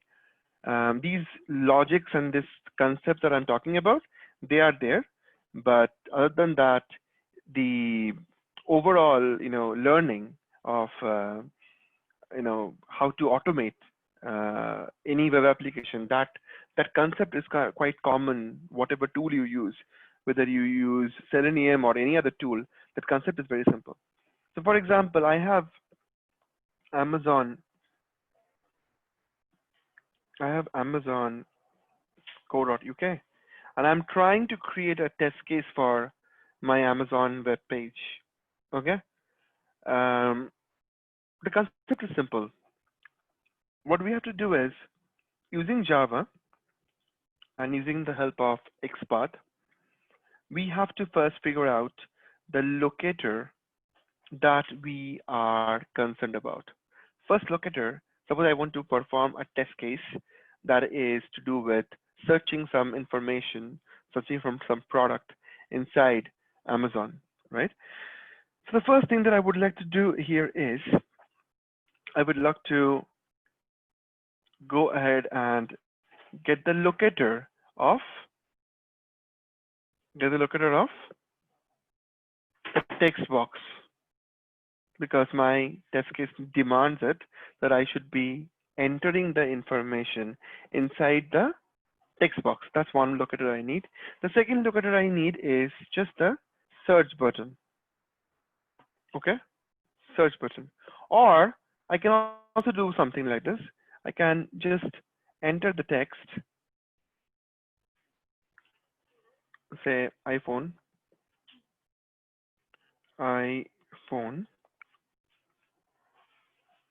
and I can just say enter, and that is giving me some result. So idea is very simple.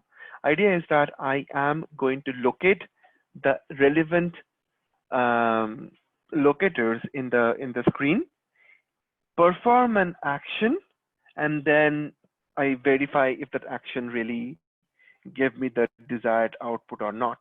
This is all about automation, but there are hundreds of concepts around it, which we will learn step by step. Okay, so first and foremost, what I want to do here with you is, I want to create an object, create a project for Selenium. So I'll say new package test for.java.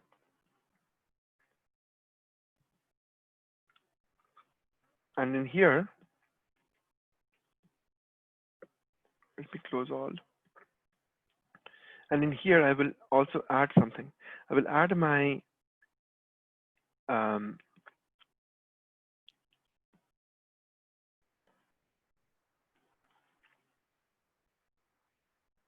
Java build path, add external jars, downloads.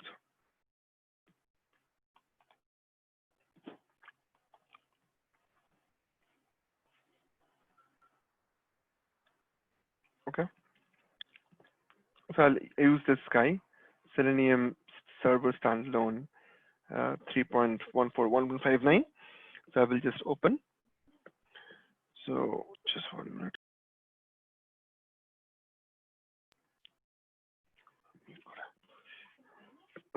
So I will just say apply and close, and that's my configuration done with for Selenium. Okay. Now I'll say new class and test Selenium with the main method.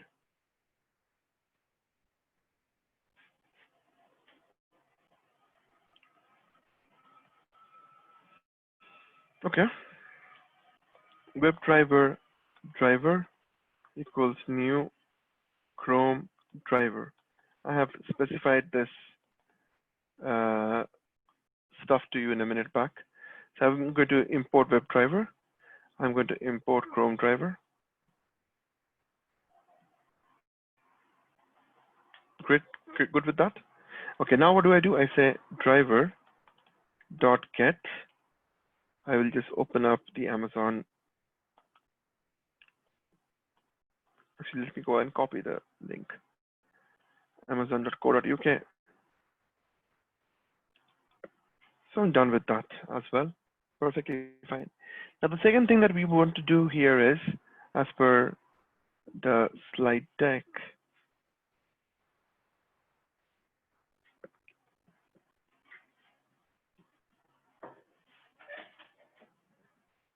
WebDriver locator strategies. What is XPath and absolute versus relative, finding simple web element using XPath, right? So WebDriver locator strategies. Okay. So once you are in this page, the first thing that you want to do is you want to start interacting with the elements in the page. So to get that thing sorted, you need to use different type of locator strategies available. Ideally, I prefer always to use XPath because that is the most useful locator strategy that will always work. If you are good at learning how to write your own XPath, you will be sorted very well. So what I will do here is I will just say driver. The syntax is simple. Driver dot, okay, find element by dot, and this says different type of locator strategies. Now look at this guy. Look at this guy. I cannot show you like this, right? Yeah, I cannot show you like this. Let me say by dot class name.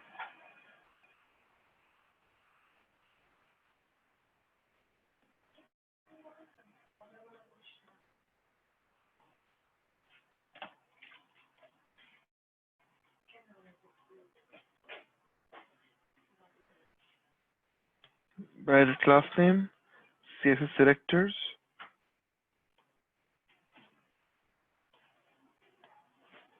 ID,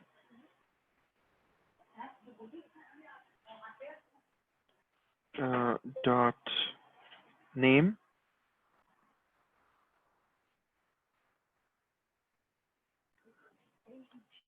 dot partial link text,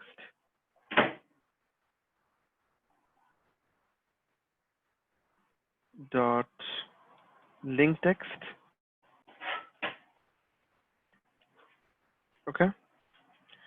And then what we have? We have XPath. Okay. So ideally, for any of these information, you have to pass on the string guy here. name, partial link text, expert expression.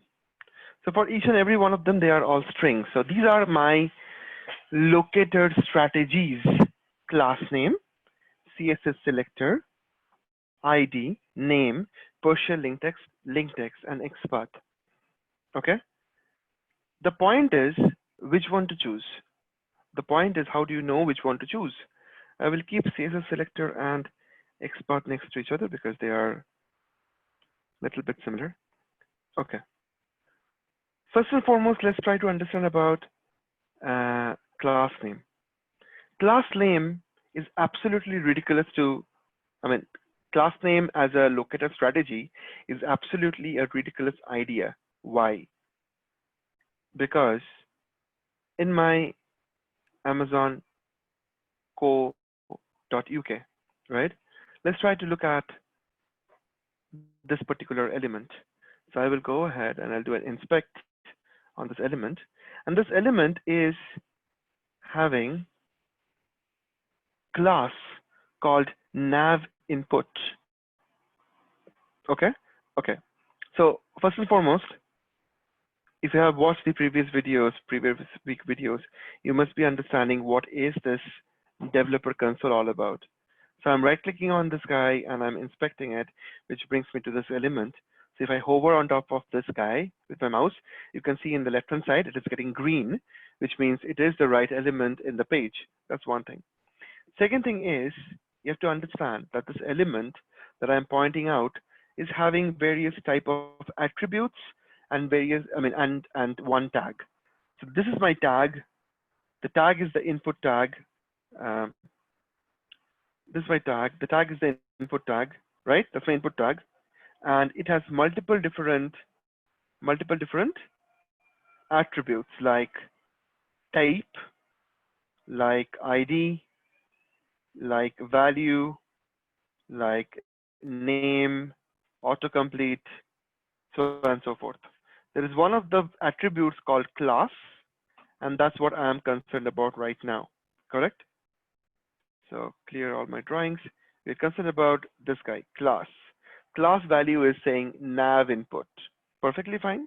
The problem is, as per our locator strategy is concerned, that Selenium is enabling us with, you can see the class name is having the value as nav input.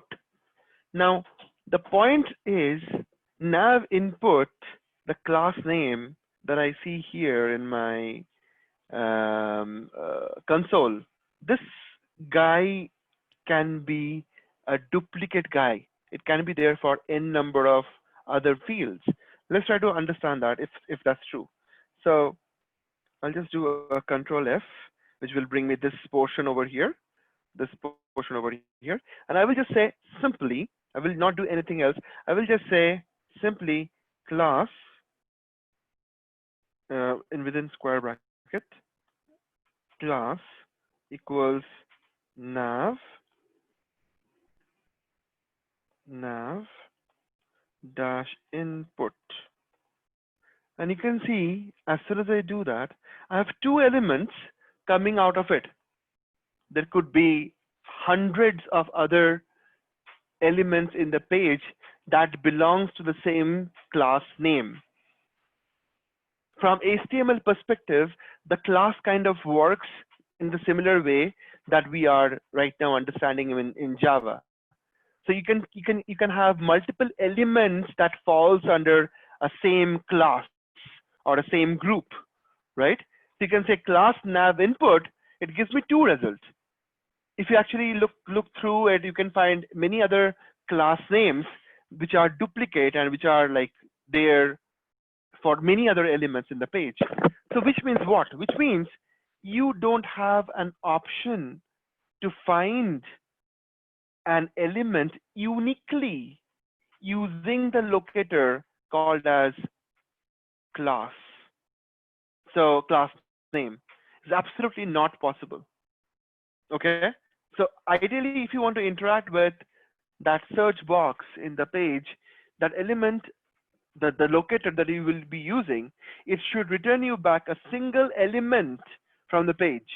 Only then you can interact with it. You cannot interact with a situation where you have multiple elements coming out. Okay, then you have to figure out of those multiple elements, which one is your element, and then you can work with it. Okay, so that is what you have to keep in mind. Going on to the next. Okay, I have some questions. Let me check that out. It made sense using WebDriver as an example to yeah, Ibrahim, that's good. All right, so now what I'll do is let me clear out everything and go back to this guy. Okay, so I have then find element by ID. Perfect. ID is a very, very good locator, but the problem is every element in the page, ID is a locator which is going to return you back a unique element from the page. So if an element in the page is having ID, it is 99.99 chance that there is not another element in the page with the same ID. If an element in the page is having an ID as a locator, I mean ID as an attribute, and the ID is having some values, obviously. So 99.99% chance that another element in the page will not have the same ID. So you are very, very well covered. So, but the problem with that is every element in the page will not have an ID.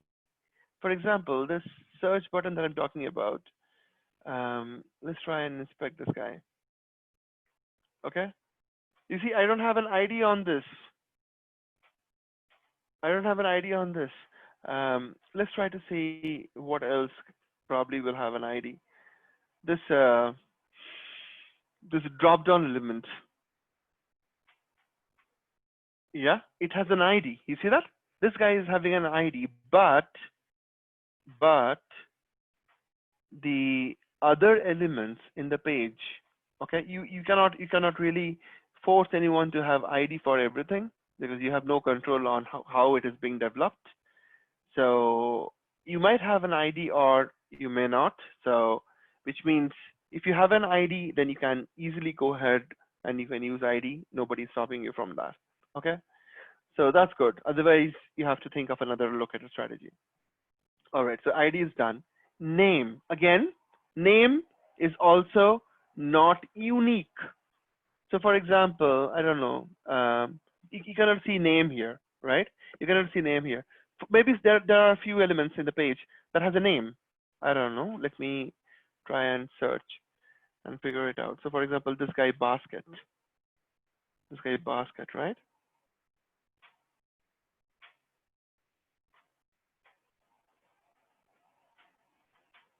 Yeah, this guy basket. Here, right? Do you have a name? I don't have a name. I have a anchor. I have a ID, and that's pretty much about it. I don't have a name, right? So name is okay, but name can be, I mean, there is 50% chance that another element in the page is also having the same name, okay? But it's also risky to use. So the motive is to find the element uniquely in the page, and any of these locator strategies are not as good as expert. Okay, so you have name. Then you have another guy called partial link text and link text, which are absolutely ridiculous. I don't like them at all because, so for example, this element is having a link. No, this is span, right? So this guy is a link.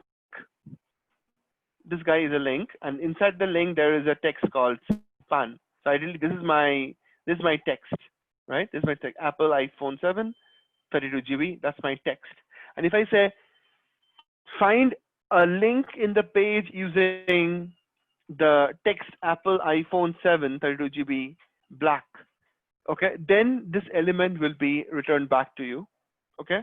But I personally don't think that is how it should be implemented. I mean, the point is that partial link text means if another element, if how many ever element page is having the text called Apple, it is going to return back all of those elements. So for example, if I just say that text called Apple, This is my, yeah, this is called Apple. Apple. So you can see the Apple is coming for so many different elements. There are 117 guys out there, which is having the text called Apple, right? So, which means that this is also not good enough, okay? Because you are finding, you're getting multiple values out of it. You're getting multiple, information, multiple different elements out of it. That is not good. Okay. So finally, we are left out with XPath and CSS selector. XPath is a better choice because it has got multiple different inbuilt methods. XPath is having multiple different inbuilt methods that will help you to write your XPath better. I think that is what I'm covering in week 4. So please complete your week 3 and get into week 4 so that you can have a proper sync. Otherwise, it'll be tough for you to understand. But anyways, XPath is coming up with some inbuilt methods. So for example, if I want to write a text, a locator for this guy up here, Apple, whatever, Apple stuff, right? I will do something like this. So first and foremost, I will inspect this element. Okay. Suppose I'm going to inspect this element and I'm going to say that this is my element here. Let me clear my drawing. This is my element here. So it says an anchor, a span, so on and so forth. So I will say I'm trying to look for an anchor. Okay, I'm trying to look for a span. So I will do something like this. What is dot? What is double dash, double slash? You will all know it in the next video. So dot span, and then here I will say something. I will use a method called contains. Contains, and contains what? Contains text, comma, in quotes, I will say Apple. So it is giving me all the text that is having the Apple in this page, right? But my motive is actually only to consider all the results that are coming over here. So for example, only this section. I don't want to consider these guys on the top. I'm only considering these guys here. So what's the difference between this one? It is having an Apple.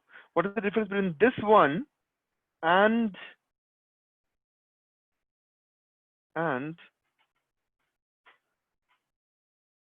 this one, guys? The difference is that there is a span over here, and on top of span there is an anchor. So span is a child of anchor. Span is a child of anchor. In the other cases, it was not the situation. So I will do one thing. I will just say slash dot dot. Okay, and I'm looking for an anchor. Slash dot dot. Okay, slash dot dot. Sorry, slash dot dot means it will just go one level up. That means it is in this guy, and this should be an anchor.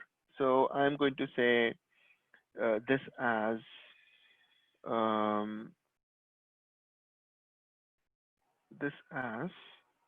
an anchor. No, I will actually go to the parent. Yeah, this will not work. Wait a minute. So it's a slash colon slash parent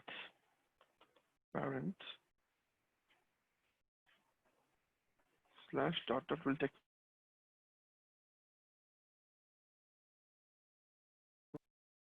anchor, right? How will I do this? I will say slash, and then I will say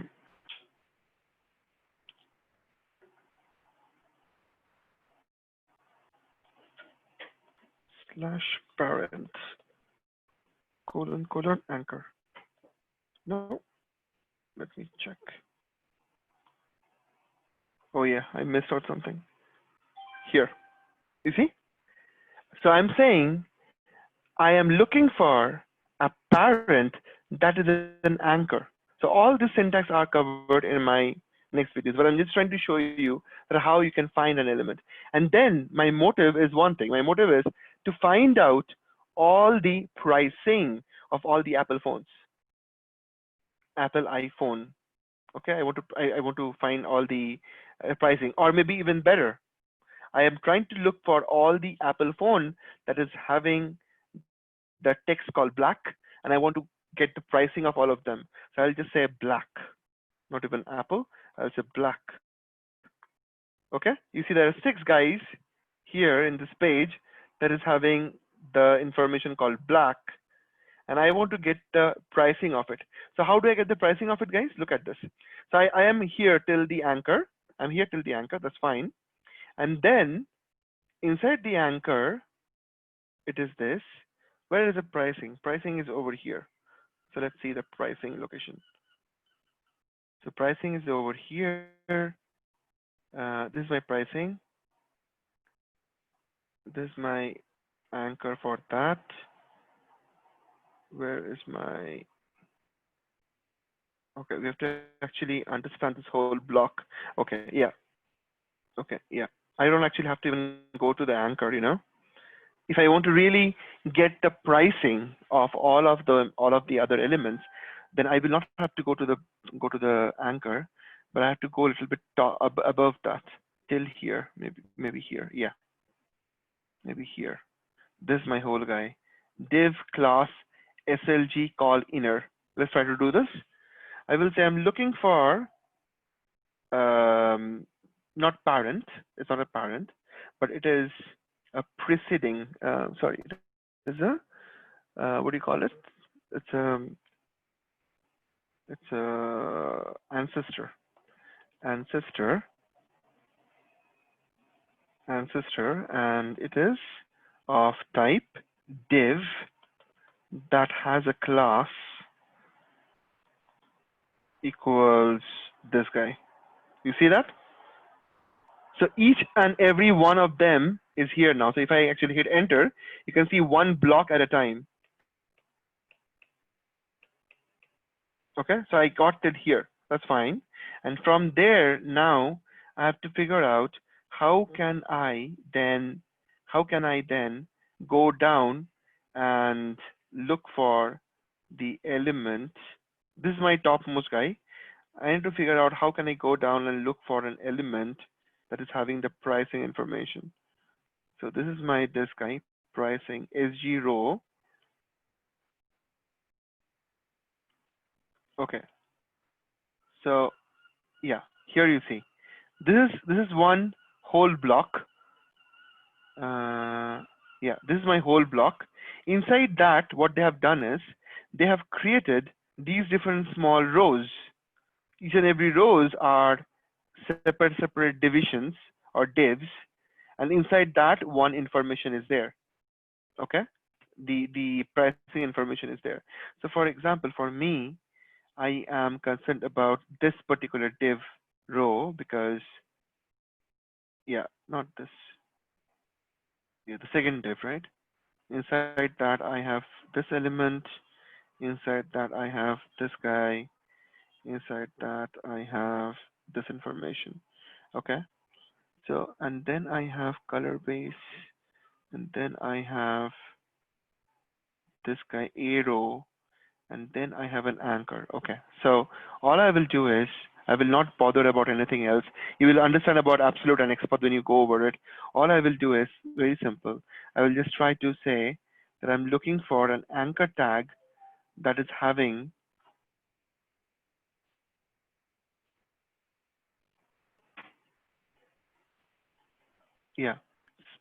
span A off screen.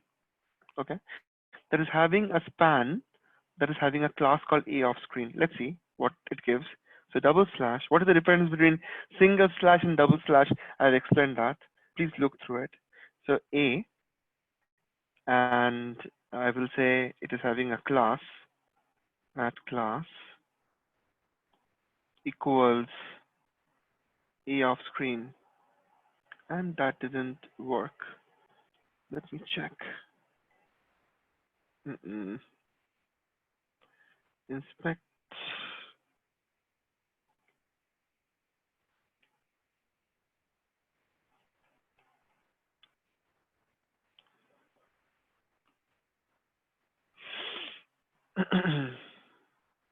Inspect. I don't want this. So if you close it once, right, your task or whatever you have added here will be gone. So no problem. I'll quickly make this up. So I'm looking for all these elements that are in this element. So I'm looking for a span that has this element.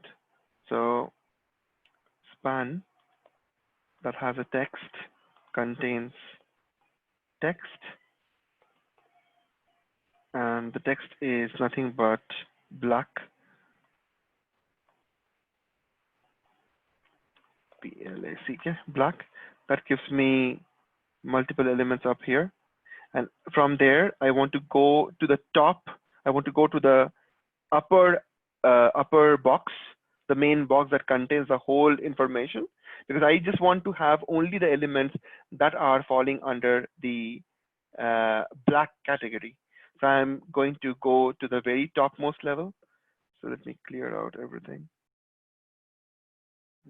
Clear my drawings. So I'll go to the very topmost level, which is my level over here. Okay. And then from there, once I am in the topmost level, from there, I want to get this guy. Okay. So I got the red or black, whatever it is. Suppose this is red. From there, I want to go to the topmost layer. From that layer, I want to come here, because this guy, this whole guy is a different div. This guy is a different div. This guy is a different div. I cannot directly jump from here to here. I cannot do that. I have to go to the top and then come back. So which is why I will go to the topmost layer, which is my ancestor. I will give you a very detailed overview of ancestor and all the methods in the future classes. But for now, I'll just quickly try to give you an understanding how it works. So let me, okay, so from here, I have to go to the topmost element. How do I get the topmost element? Because if I just hover my mouse, you can see that I am hitting the SG row. And on top of that, I have this guy. And then I have this guy. And then at the very top, I have this guy, SG call container, call inner. That is my main element. But ideally, if I go to this div row, SG row, even that should work, you know? Even that should work. SG row, and inside the SG row, I have div class, and then this guy. Okay, so I'll just say ancestor, colon div, that is of class equals SG row, and that comes to this guy here. Perfectly fine. Inside that, I will say I'm looking for the second div, because the first div is holding the picture, second div is holding the information. So I can do that. So I will just say /div of index 2. That's this guy. Perfectly fine. Inside that, I'll go. You can see I'm juggling between double slash and single slash, and you will know why, okay, when you are understanding this locator strategies. So div2, and then what do? I will go inside div2, and then I will look for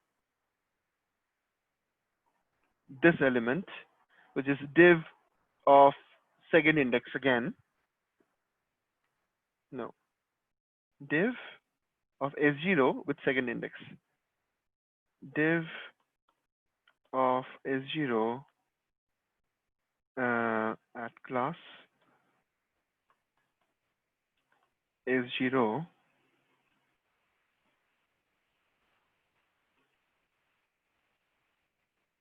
holy shit.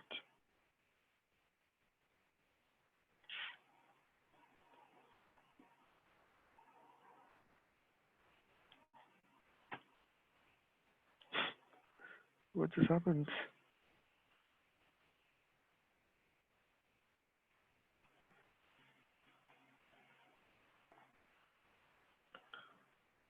Too bad.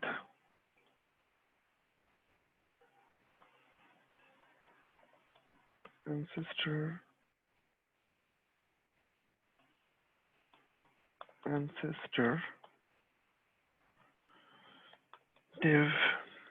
Div at class equals call sg row.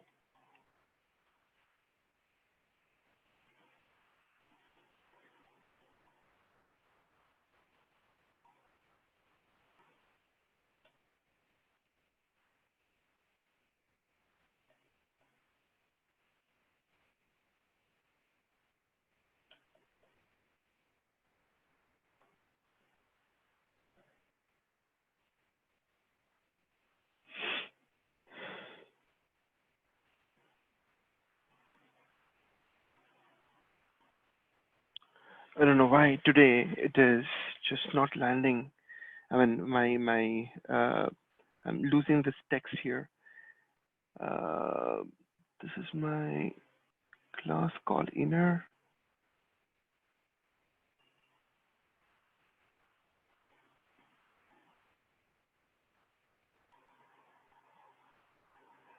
Div class equals sg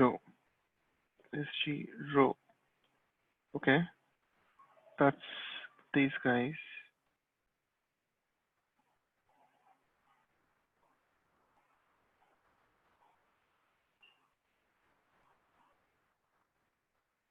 Okay, this guys. And out of that sg row that I have, I'm looking for the sg row which is of the second guy. So index number 2.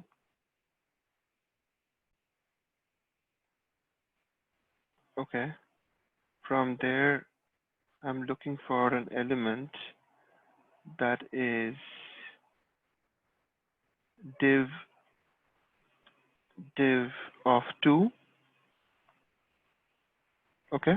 Inside that, I'm looking for an element which is this guy. It's having a span class, a price hole. So I'll look for a span, and the class is called price hole. A price hole at class equals price hole. Okay. So I'm having 6 elements as such. You can see I already got them. You see that? There are 6 black guys that are having the text, and I am getting the whole information, the price hole. And you can see if this is the XPath that I just created. Now you can easily understand if you have a simple test case that says that get me the pricing of all black iPhones. Okay, you can easily get it done just by improving your knowledge in XPath. You saw how I did it, right? I just got the black phone first. So I just said, give me a span that is having the text called black. And then I went one level up. And from there, I started filtering down to the pricing. So now this is my one whole XPath. And all I have to do is this. Control A, C, okay? I will just come to my code, and I will just say this element.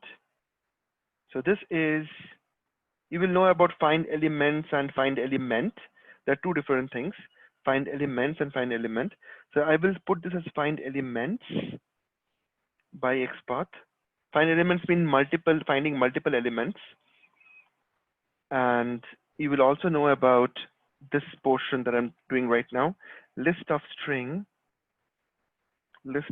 because I want to I want to hold multiple data inside a list of strings. So I want to hold all of them there. So I'll say prices equals this, and I will import the list, and I will just put this in the next line, or maybe I'll break it down for you to see it. So I just broke it down, okay? And this is not string, my bad. This is web element, okay? This is web element. What is web element? You will know that in a while. This is the first thing that I did. Once I am hitting here, the first thing I would like to do is I want to perform a search. I want to perform a search in the application. How can I do it? I will just get the XPath of this element, and the XPath is having, okay, this is a 2-tab search text box. That's my XPath of this. I mean, that's my ID for this element. So I'll copy this guy because I already have ID, so no need to bother about XPath. So driver dot find element by dot ID, and the ID is this guy, and I'll just say dot send keys is a method, and here I will say iPhone. Just say iPhone, and then I will do one thing. I will also do one thing. I will just say comma keys dot enter. So you see, I'm not bothering about clicking. Sorry, not this. I'm not bothering about clicking on. Where are you? Clicking on this search button. I'm not bothering about clicking on this search button. I'm just performing this. I'm saying iPhone and hit enter. That's it. That will be basically giving me the list.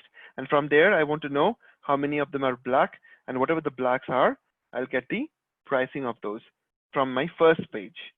Okay, you see there are 30, 20 plus. This is called as pagination, guys. Understand this? This portion over here is called pagination. Why pagination is important? Because think about it, it is returning me back, I don't know, maybe 200, 300 results. And if I am returning 300 results in the same page, then the application will really crash. Okay, so that's the reason why we have pagination in place, so that you can navigate from page 1 to page 2 and page 2 to page 3. And for each and every page, the application will be refreshed and new data will be populated in front of you. That's why the pagination is there. Okay. So anyways, from the first page, I want to know how many of these guys are there, how many of the black pricing I can extract. That's my motive of this test case. So let me clear my drawings, and I'll go in here. So I'll hit enter. That will get me the search result page. Once I'm in there, I will basically try to find the elements with black, and all the pricing will be there. So now all I will do is very simple thing. I will do a for loop. I'll say web element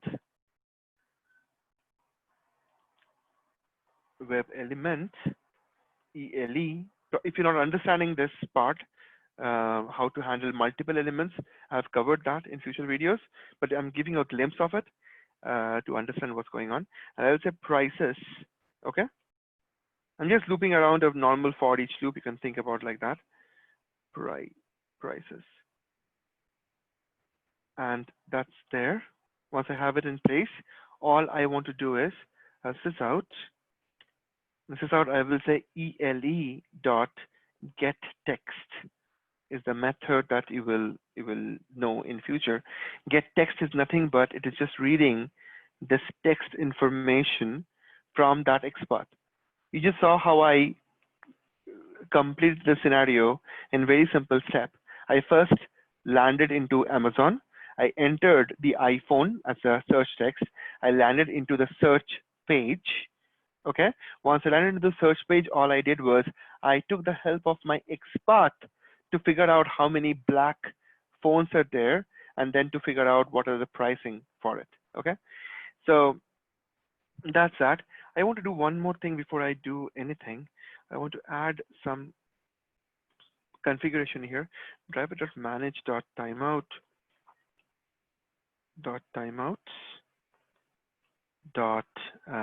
implicit wait. and I'll give a timeout of 30 seconds so that my scenarios are good. Time unit dot seconds. Okay. That's pretty much that I want to do here. And then I want to run this and see if that really helps. So run as Java application. Ideally, what I'm trying to do is I'm trying to print out all my iPhone black prices from the first page. So Amazon launched, iPhone entered. I'm going to the Amazon search result page, and it is going to give me some result. And it just gave me the result right there. Right? So this is how we can create our test case.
Sorry guys, I was again thrown out of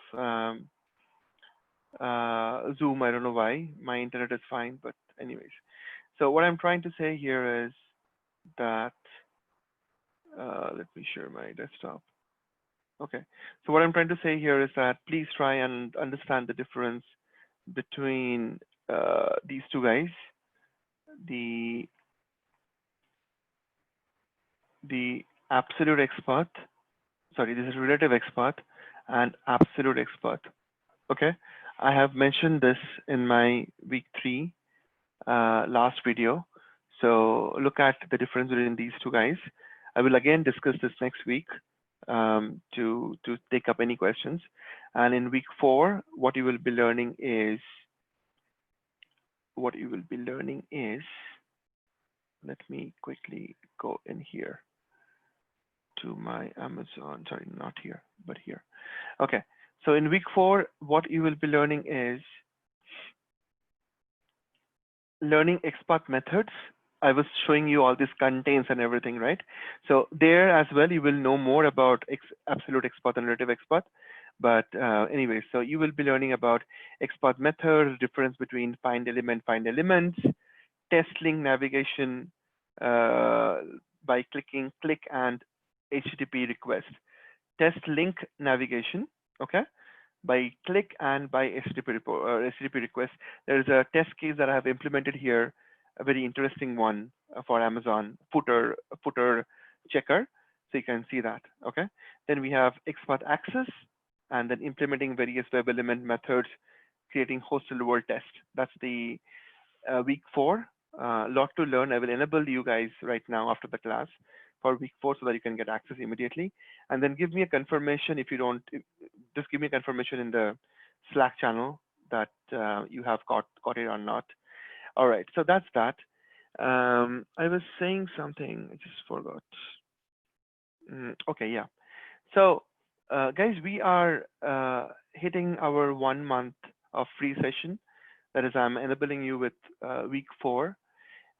If anybody is interested to continue beyond week 4, from week 5 to week 16, I think, all these classes. So if somebody is interested, then I will shoot a mail by this week, and you guys will be getting all the information in terms of the registration and how to pay for the class. I will send the details to you, and then you will have to make the arrangements.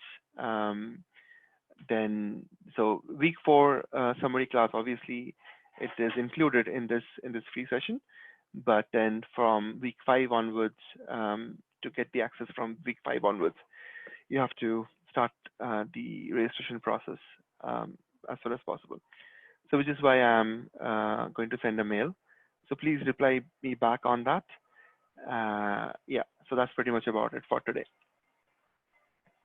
Any questions that you have, guys?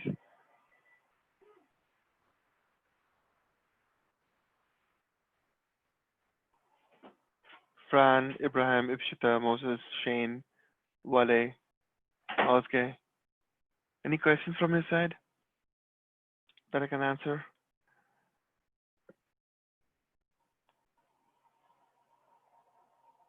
No? Are you guys okay with today's class? Are you able to understand what we discussed?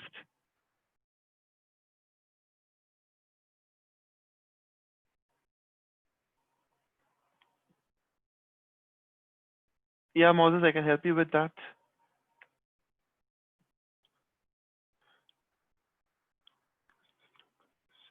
No, Wale, it cannot be for colors. Colors are coming from CSS,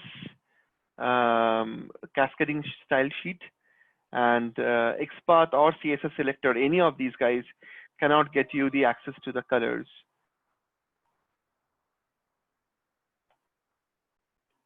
Good. Thank you, Moses.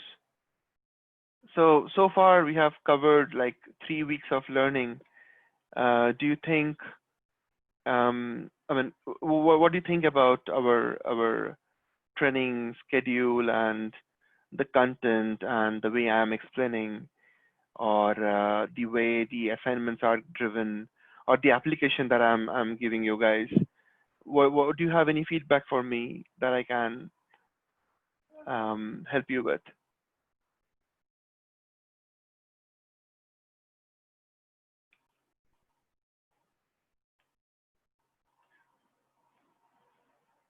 Fran, do you? Hello, so Vic, it's been amazing anyway. I'm not gonna complain, but I have to hide in it at work to watch the summary class. Yeah. My supervisor is here. Yeah, absolutely. That is something that you have to manage. Time management is your own, it's something that you have to figure it out. Fran, what do you think? I haven't really spoken to you much.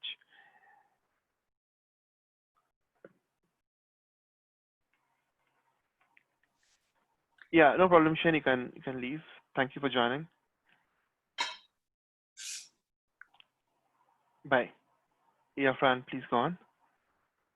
Can you hear me? Yeah, I can hear you now. Yeah. Yeah, I'm enjoying the course so far, so it's good. The explanations are good for me. Okay. Yeah, it's You're good. able to complete the videos. You're able to complete the assignments and the quiz program. So I think you're okay with that. Yeah. Perfect. Very good. Ibshita. Hi, it's very helpful actually. I know, I mean, I have done Java when I was in college, and after that I am doing that. So it's really very helpful. Yeah. So in college days, you know, they teach a lot of stuff, but they don't really go into the details, and they don't give you the practicals with it. So yeah, that's right. So yeah, that's good. That's great. Ibshita, thanks. Moses, Wale, Oskar, what do you think? Yeah, it's absolutely helpful. Helpful. You know, I do like the fact that we did a bit of exercise on real scenarios. that may happen at work and all of that. So no, it's really good. There's lots of stuff to learn. Yeah. But yeah, it's really good stuff. Yeah. Yeah, I agree with what Moses just said as well. And I particularly like the fact that Sylvic is always like asking questions and prompting people to and encourage them to ask questions and asking for justifications. And even though that might put you on a spot sometimes, I guess that's the best way to learn, to understand that you know exactly what you're saying and why you're deciding on an answer and stuff like that. So I'm really enjoying it. You know, guys, I have actually, if you have seen my Slack channel there, right? So let me just show you. In the Slack channel, I have asked you guys if you have any kind of doubt, you can ideally get back to me from by booking a call in here. You can see that.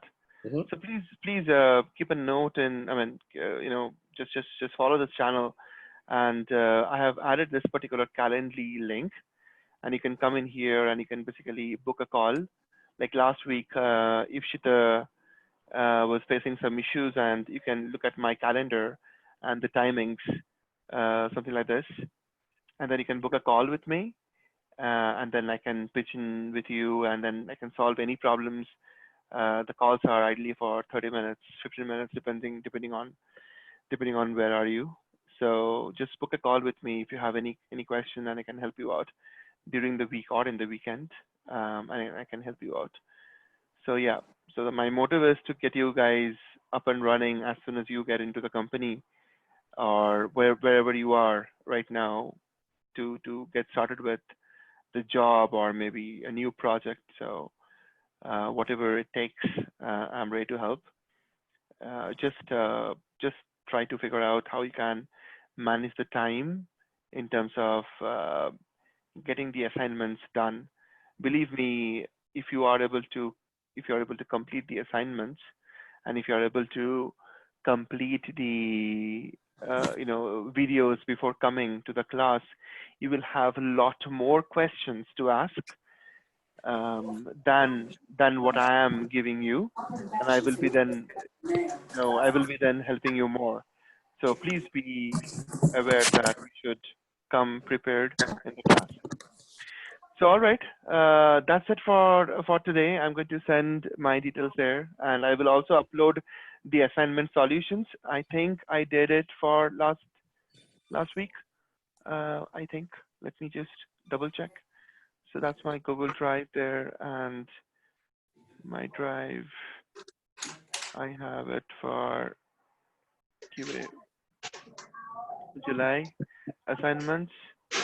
Oh, I have missed to give you the assignments solution. I'll create a new folder here. Actually, I'll do it right now. Assignments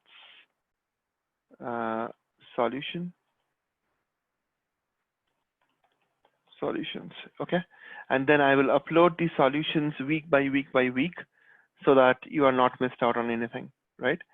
So that's that, and also use the questions section to add questions. Okay, and I will upload my today's summary session right here in this guy. Okay, and I have also mentioned that how to submit the assignments. Don't submit the assignment as a text. Please look at this video to understand how to submit the assignments, and that's pretty much about it. All right, thanks a lot, guys. Thanks for joining. See you guys same time next weekend.